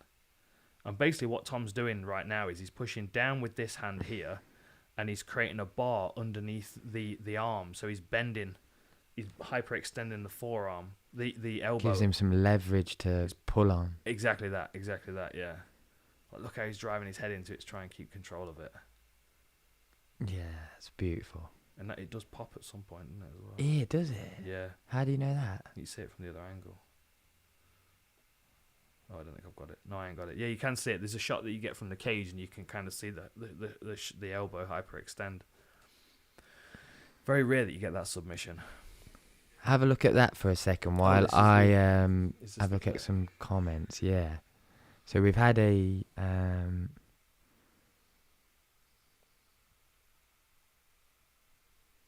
Is it playing? Yeah. Did it happen? Oh, yeah, okay. You see that? Yeah, see what I'm he saying? slips into a body lock with it. Yeah. Yeah, that's... As soon as I saw him do that, I was like, wow, that look. And as soon as he did it in the fight, I was like, oh, damn. Yeah, he looked great. Fair play to him. Yeah. I'll have to go have a second watch of that. So someone's asked, is Terrance McKinney this generation's Michael Chandler? I think that's what he means. He said this gen's Michael Chandler. Terrance McKinney? Terrance McKinney, sorry, not McKenna. Terrance McKenna? Jesus Christ, we're not on about mushrooms, are we?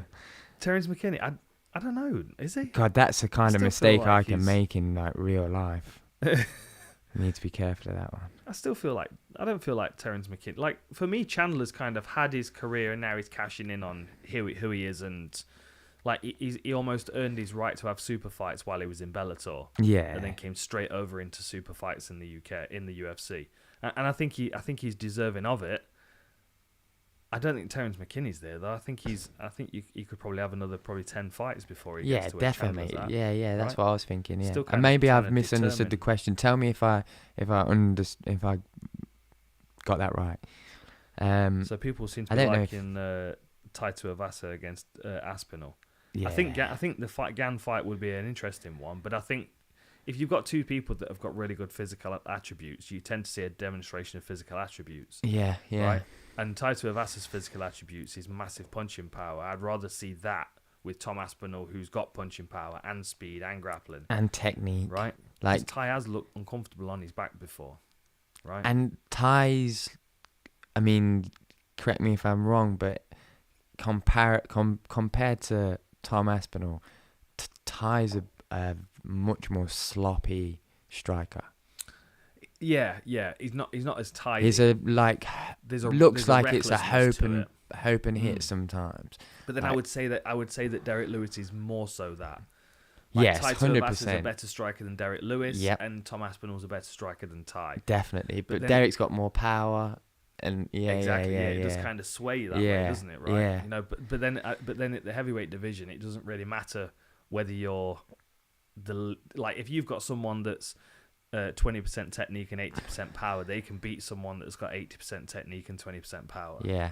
Right. Yeah, That's what happened in Derek Lewis against Volkov. Yeah. Right, because it was quite clear that Volkov was technically a better fighter. And like sometimes people get confused about this when I mention it on the war rooms. Like when I was talking about Masvidal and Covington, I was saying that Masvidal's a better striker. He is a better striker. Like technically, he's more refined. He's got more skills to his game. But when you have to think about the takedown, it's different, ain't it? But is that not what you mean? Well, you see, I think what people do is they look at who's most effective.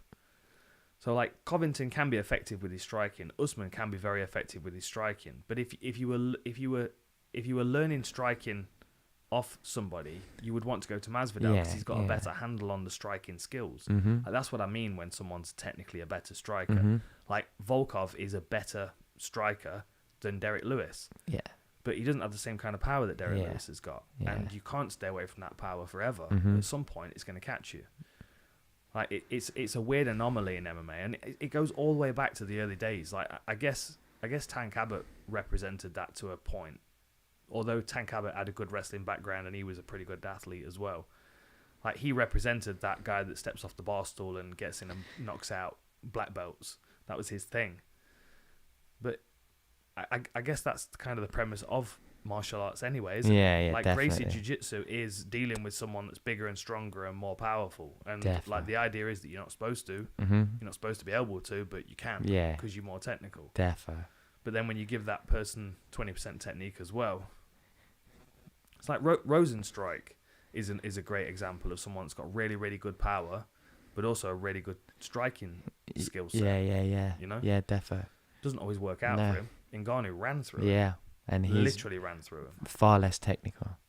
And you'd want to go learn, if, like you say, off Rosenstrike if you were actually interested in the fundamentals of striking. Yeah, because you could learn more. Definitely. Like the breadth and the width of his skill set is different, right? Like, Ngannou just has to go like that. That's it. No, MMA massive, mad, ain't it? There's no way Ngannou can teach anybody how to punch like him. Yeah, 100%. You either can or you can't. Well, I agree. Right?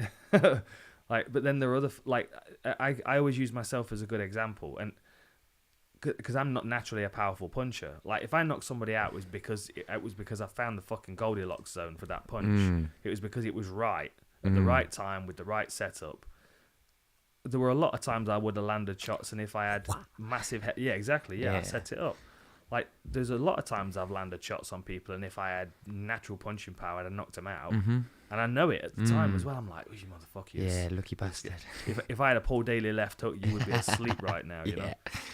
But like, it's not fair sometimes, is it? Because you're doing the exact same thing. Yeah, same thing. But that was the good thing. I think I spoke to Jimmy about this the other day. That was the good thing about Paul Daly, is he worked on his technique as well. He had really good technique as well as natural power, which made him like a double threat. Same as Manhoff. Manhoff's is similar. Yeah. You know, really, really skillful and powerful at the same time. What are you saying? We got another question? Yeah, there's quite a few. Same with Deontay Wilder. Yeah, good shout. Yeah, it is. It is absolutely. Who said that? Oh, yeah. Okay. I need to drink some water because I'm. How did you enjoy watching it?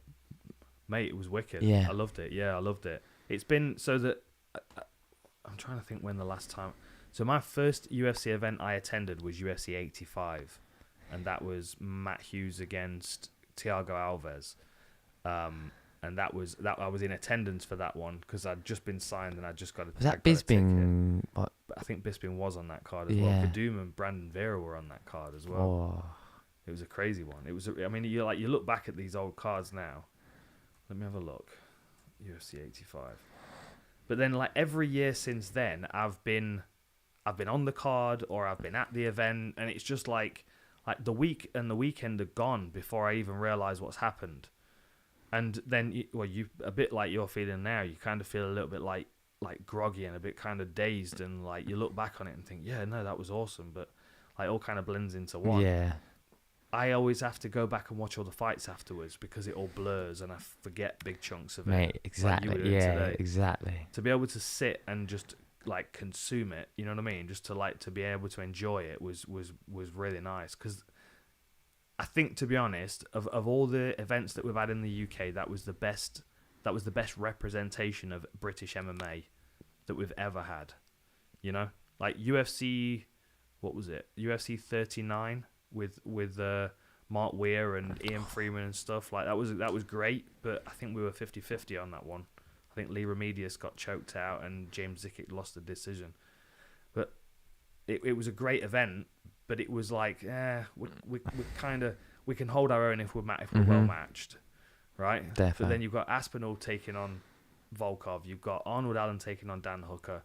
Like Jack Shaw against Valiev is a very, very tough opponent. You know, like a lot of the British fighters had really, really tough tests.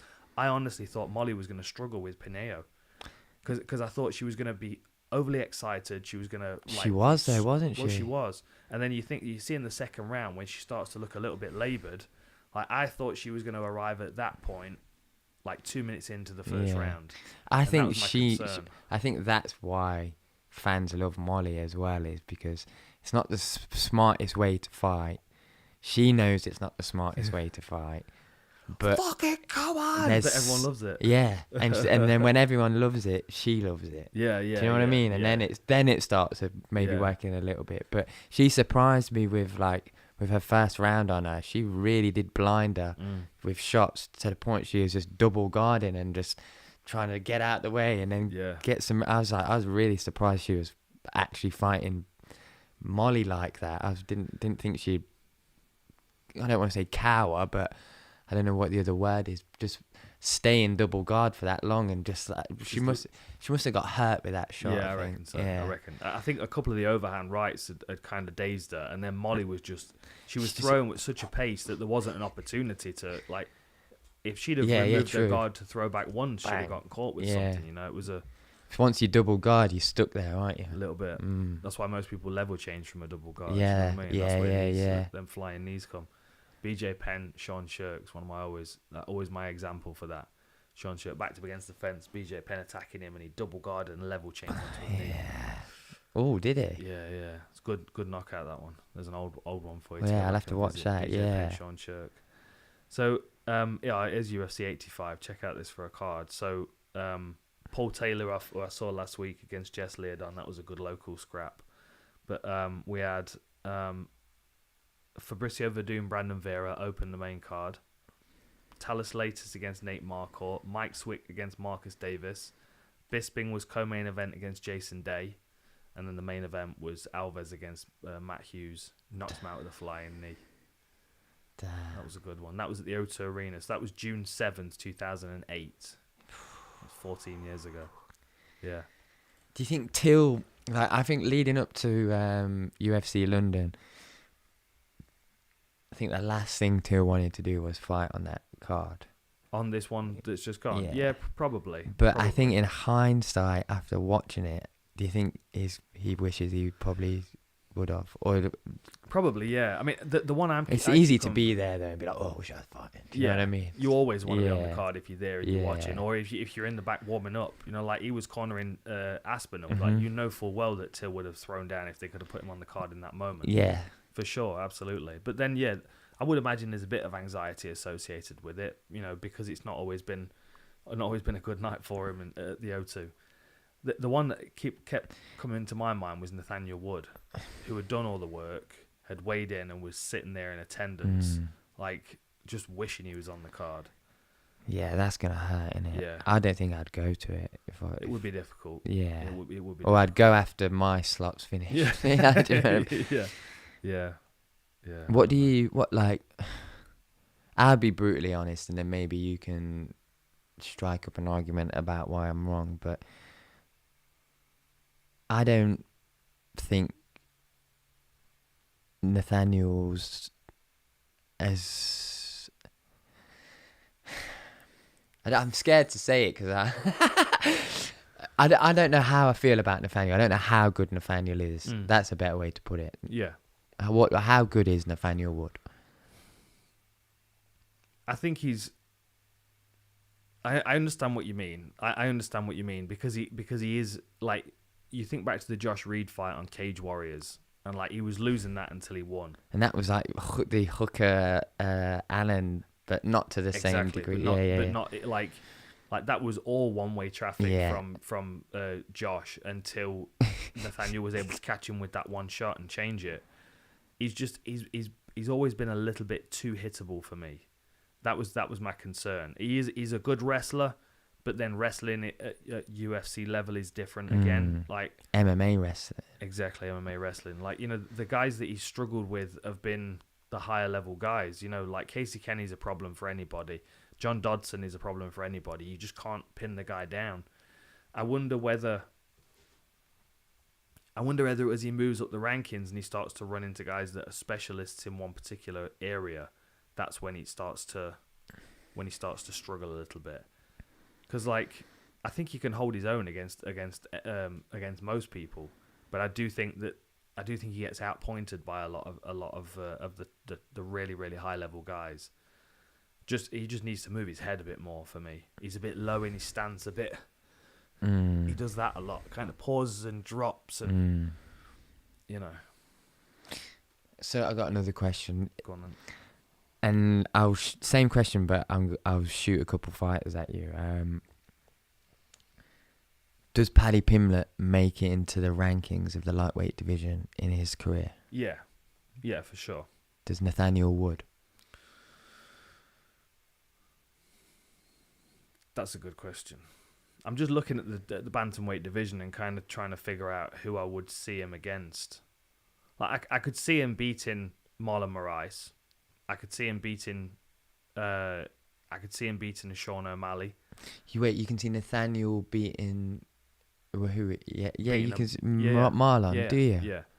Yeah, I do. I mean, I think Sun Tzu's a tough fight for him, and I think Ricky Simone's a tough one for him. Yeah, Ricky's got great wrestling and heavy hands as well. Ricky's tough for anyone, I think. Like they kind of like both of those guys, and it would be the same with someone like Pedro Munoz. That would be a great fight for Nathaniel Wood, but it would be a very difficult fight still, because he would make it hard work for himself. Like Jack Shaw did against Hunter Ajo. It made it hard for himself unnecessarily.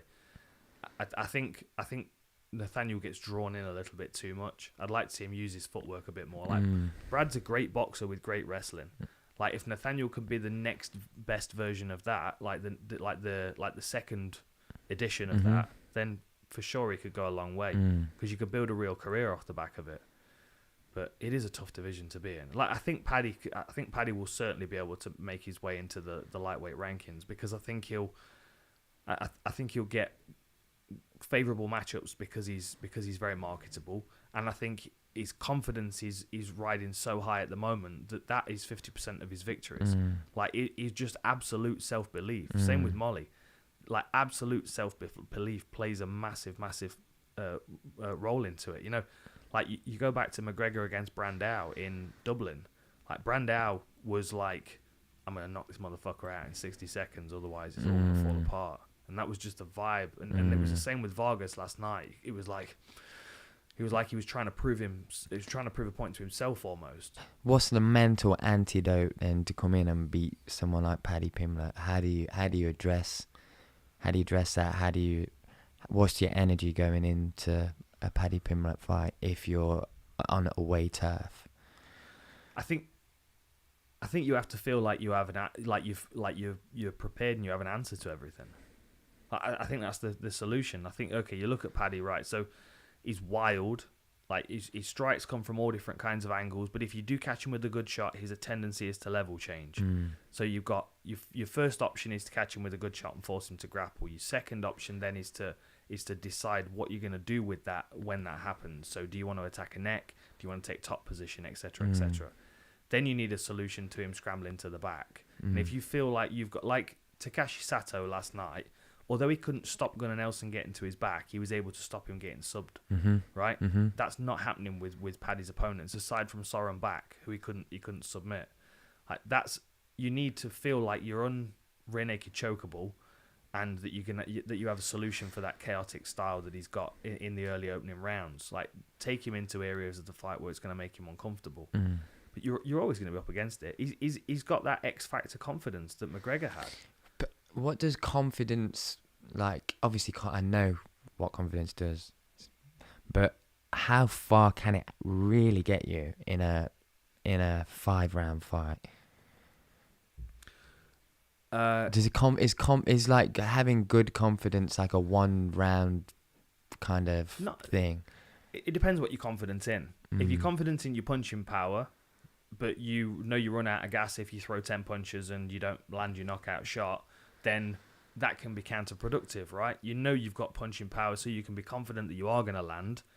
But it's like, say like Tyron Woodley is a good example. I'm not picking on him for any particular reason. He's just the first person that comes to mind that suffers from this situation. Like, he's got 10 shots in the tank, like 10 big power shots, fight finishing shots, and he misses the first one. His 100% confidence is now at 90%. Then he misses the next one, now it's down to 80%. So like the more times he throws one of his 10 punches and misses, now if he's thrown 8 and he's starting to feel his gas tank running a bit low, and he knows he's probably only got 2 or 3 punches left, that's when his confidence is going to be at its lowest, even though he's still confident that he can knock him out if he lands. But then you start to add anxiety and pressure to that, and then those 2 or 3 punches left become really precious. You know, but then so on the flip side, if you just let me expand on that, there are a lot of fighters in Molly McCann's circumstance that wouldn't have done the atomic slam and that wouldn't have thrown a spinning elbow in that moment. Confidence allowed her to do that because she believed that it might work. Yeah, there's reasons why Paddy Pimblett's got jumping triangles on his record. Yeah, not because he's wicked at jumping triangles, because there are a lot of guys that are good at jumping triangles, but because he's good at them and he has the confidence to throw them. How much of that is confidence, though, and how much of that is the crowd kind of playing that second man in there with them? Do you know what I mean? It can work for Molly, I know she's confident, but I reckon if that fight was in the Apex, she don't do that atomic slam. No, maybe not. But it doesn't mean that she wouldn't have been confident enough to try it. Yeah. That's the point of difference, really.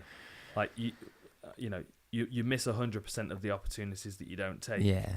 And she took a lot of opportunities, and not all of them stuck, but like sometimes they stick. Like, what was the odds of Masvidal landing that flying knee against Askren? God knows. Incredibly low. Yeah. But if he didn't have the confidence that he would be able to scramble back to his feet, he wouldn't have done it in the first place. So he wouldn't have taken that chance, which means that wouldn't have paid off. Like, that's where confidence plays in. So say you Paddy Pimblett then, and you're 100% confident, and you get dropped straight away. That's what's been happening. Like, I don't get like for me, like my confidence in him, just watching him when he gets dropped, goes from like 90 to 20, and I'm like, it's over, and then he gets the win. Do you know what I mean? So like, but then there becomes a point when you can't really relate to someone that doesn't struggle. Yeah. Like Khabib's amazing. Yeah. And we all watch him in amazement, and we all admire his ability and his skill set. But very, very few of us can relate to him. Yeah. Like, very few people can relate to Paddy, but everybody's failed at something and picked themselves back up. Right? Whether you were a kid when you were doing it playing sports, or whether you're an adult doing it and, you know what I mean, like your business failed or whatever it is. Like, people can far more relate to someone that struggles through. That's why Molly's so captivating for everybody, because you can see how much it means to her. You can see how concerned she is that it might not work out. Like when she was sobbing on Caroline Pierce's arm after the Gillian fight. Like, you can see, like, she wears a heart on her sleeve. Yeah. I mean, to be honest, same with Arnold Allen. I just wish he spoke about it a bit better, because in his post-fight interview, he was like, I was terrified. Like, I saw so many different scenarios in which I could lose. Mads? No, Arnold Allen after the fight last night. Oh, he said that after last night, did he? Yeah, it was like, and Darren Tills talks about the same thing, like being intimidated by his opponent. Like, there's something relatable to that. Yeah. Like, people like McGregor. People like me more after I lost to GSP. Did they really? Like, is that even how? More after I got knocked out by Condit, because it was like, oh well, you know, he's human. Now he can't be a dickhead. Yeah, you know what I mean? It's humanizing. Yeah. Like, you struggle and you fail and you pick yourself back up again. Yeah. You know, I think honestly, I think Molly and Paddy could do big things for Liverpool. Like, one comment that stuck out in my mind is Paddy saying if he makes McGregor style money, then no kids are eating out of a food bank in Liverpool again. And, like, that's what we need. We're more of those Marcus Rashfords coming out of sport. That's correct. Bang on, mate. Yeah, you bang on. Not everyone can be a Lomachenko or a Klitschko fighting on the front lines. But, you know, whatever you can do, do it. Make a difference. Make a positive difference. I agree. Like, you remember what those Cage Warriors were like with Paddy headlining and stuff. They were wild. They were, and half the yeah. people in the crowd were like, 14, 15. It's, he's got a massive voice. They both have. And they could bring Liverpool together and really make a difference in that city. Oh, yeah. I think they're already, like, halfway there. Yeah. Do you know what I mean? Yeah. So we've got another question. Go on then. Who, if anyone, do you think beats Petr Yan? Petr. Okay. I'm struggling to see anybody in that weight class, really. I mean, I think there are people that could be problematic for him. I think TJ Dillashaw could be problematic for him. I think Cory Sandhagen, with the right start to a fight, could be problematic for him. I mean, for me, he's kind of got that division locked down. Yeah. I think he has the belt off Sterling when they fight again. I don't think anyone No. at the moment beats him until someone like Hamzat steps into their division. Do you know what I mean? Yeah. Like, I just Yeah. don't like. Yeah, He's or just he so- moves up. I mean, Yeah. I'm looking at the guys below. Like, I tell you what would be a good fight. I could see Davison Figueiredo. Do you know what? That That would definitely be a good scrap. because it's like Figueiredo is, for me, is like right at the top of the flyweight division as far as weight goes. I thought if he lost to Moreno, we'd see him move up to bantam, and I was excited to see that. But like, I could put Figueiredo in there against a bunch of these guys, and I mean, like, Figueiredo against Dominic Cruz is an interesting one. Figueiredo Rob Font would be fascinating. Like, Figueiredo Dillashaw. Why Yeah, not? yeah. But it's going to be someone that's got a gas tank and a pace. And Aljamain Sterling looked like he was getting really tired in that fight against Petr Yan. Yeah, mate. Right. The situation is what it is, and I kind of feel for Aljamain Sterling becoming the champion that way. But it's all will be put right in the rematch. I think media, UFC, everyone, no one is really acknowledging that. No, There's pictures, even like who's I think even if you go like, I don't know where I saw it, but I think it was an official UFC something, and Yan was still the champion. Yeah, he's But he is still the champion. Everyone, it's a little bit like, okay, yeah, you fucked up, you made that error, but nobody even like, well, no, John Jones made an error. He went to the 12-6 elbow. Mm-hmm. No one's going, John Jones, read the rule Hamill's book. got to win over him. Yeah, no one's putting him in the exactly. pound-for-pound ranking. People No, I agree. eradicate it. They say, Yeah. oh yeah, we don't count that. We don't count Yeah. that. He still won. He was battering him. It's just exactly the same, Yeah, in my opinion. but Well, it's then, not exactly, but you know what I mean. I know what There's you mean. a lot Yeah, of I know what you mean. But comparable. it's like should Aljamain, in my opinion, and I'm not trying to defend anybody here, because I think they were all a little bit in the wrong, as well as all playing a bit of gamesmanship. Like, Aljamain Sterling shouldn't have been put in a position where he had to remove himself from the fight. That decision should have been made. He had to play up and be like, yeah. do like the whole blood sport, can't see anything Yeah. kind of thing. I don't want to see that. Like, there was that. What's his Do you name? think he acted it a bit? Yeah, for sure. Same. For 'Cause sure. Anthony Smith, there's another guy, Anthony Smith, John Jones. Remember, same thing Mm. happened, and Anthony had the opportunity to pull out, and he And he didn't. didn't. He just, yeah.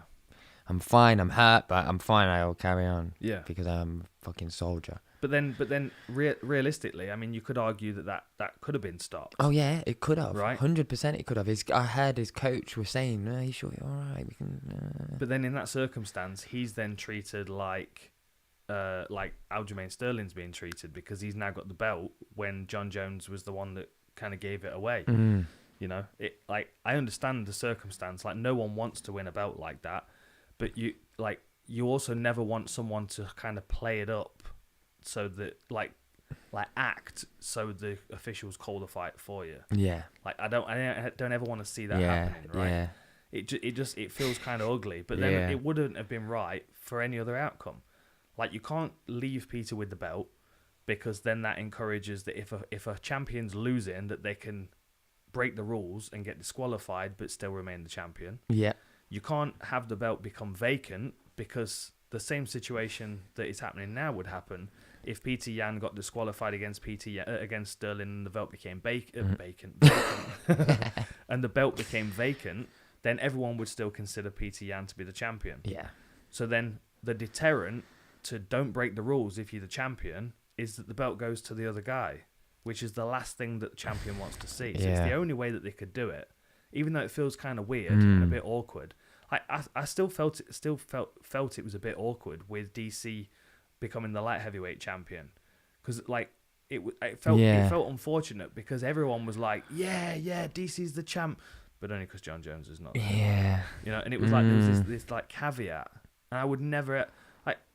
I said the same thing after the GSP fight, right? It was the best outcome because the only way I was going to beat him was to knock him out. I wasn't going to take him down and dominate him and sub him. That was not going to happen. Not in my skill set. So if I'd have won, I'd have knocked him out. If I'd have knocked him out, I'd have been treated like Matt Serra was. And poor old Matt Serra legitimately won the belt, but everyone was like, but GSP had an off night. Yeah. You know? Matt Serra's not like if you knocked him out like Serra, I don't think people would have said that because Matt's. You think they that would. Matt's not a striker like you, is he? No, he's not. They would have been your intentions to do that, wouldn't they? Absolutely. Yeah. But Matt's, I could imagine his was to. I don't know. Matt Serra was a I don't banger. know. Oh yeah, defo. He was a grappler because he had grappling skills, but a lot of his fights he was a striker. Yeah. And I also think he knew that he didn't want to wrestle with GSP. He wanted to use his grappling as a deterrent to force GSP to strike with him. And fuck it, caution to the wind. Yeah. Confidence. That's where the conversation comes back around. He had the confidence to just fucking roll the dice and try, and he did. Fair play. I didn't. I mean, I can watch back the fight and be like, dude, what are you waiting for? Yeah. But you do. You find yourself like the minutes tick away and you don't feel like time's passing by. And you're just waiting on that double leg to try and defend it. Yeah. It's one of them things, ain't it, where like you can study it for as long as you need and then still like I think you actually said, didn't you? You were like, when you would watch other people fight GSP, you were just like, why is he standing around? And you'd say it to yourself, and then you were in there, and then you realised that you were hypnotised in a similar sense. Yeah. Like I see fighters when they kind of freeze up a bit, and I mean I don't really think I was given enough time to freeze up in that fight. I think GSP just controlled it all the way through. But the brief moments where there were time and there was space, and I didn't throw, they're the moments where, like the escaping the armbar bit, you know, when I kind of like stood up with the grin on my face, like, yeah, motherfucker, you know, that was my Clint Eastwood moment. It was, you know, it's kind of like what Jai did last night after his head kick. Yeah, flexed on it. Yeah, a little bit. Yeah, it is cool to see though. Yeah, the crowd goes wild as well, innit? When actually, then you just Yeah, it's good when someone can play up to the crowd in the middle of a fight, like Molly was. You know, when someone can do that, you know they've got some supreme control there. Yeah. Like Canelo does it sometimes when someone will throw a shot and it'll whistle past him and he'll kind of like, you know, look Mayweather used to do the same thing, like look through the ropes. Yeah. It's good shit. It is, man. It's super cool. Yeah. Right, you better go and get some rest, mate. You've been up all night, haven't you? We got any more questions? Nah, I think we're all good. I think we're doing a good job. I think we have, mate. I hope you've all enjoyed this. We're going to start doing these. They'll probably be a bit sporadic, but we'll try and aim to do them on Sundays after big events. And maybe you can join me again, Mistry, and definitely. We'll have a chat and we'll talk through some fights and break down a few bits. Yeah. Good to have Aftermath back. It is, isn't it, man? Yeah, it's been good. Yeah. Thank you for having me, bro. Right, no worries, man. And thank you for your patience at the start with us with all the technical difficulties and stuff. We'll keep ironing this shit out. But, we'll make sure Dan does better next time. Does something. Make sure he does something next time. Quick shout out to Outlaw Rum, outlawrum.com. Make sure you check them out. It is delicious. I've been not drinking this because I don't want to be slurring my words. And this man didn't drink alcohol until he came across Outlaw Rum. I'm not even lying about that. So, but you know, it's good stuff. I'm a pirate at heart, and that stuff is like liquid gold. Right? Okay. Nice one, mate. Lovely, mate. Catch you next time, everybody.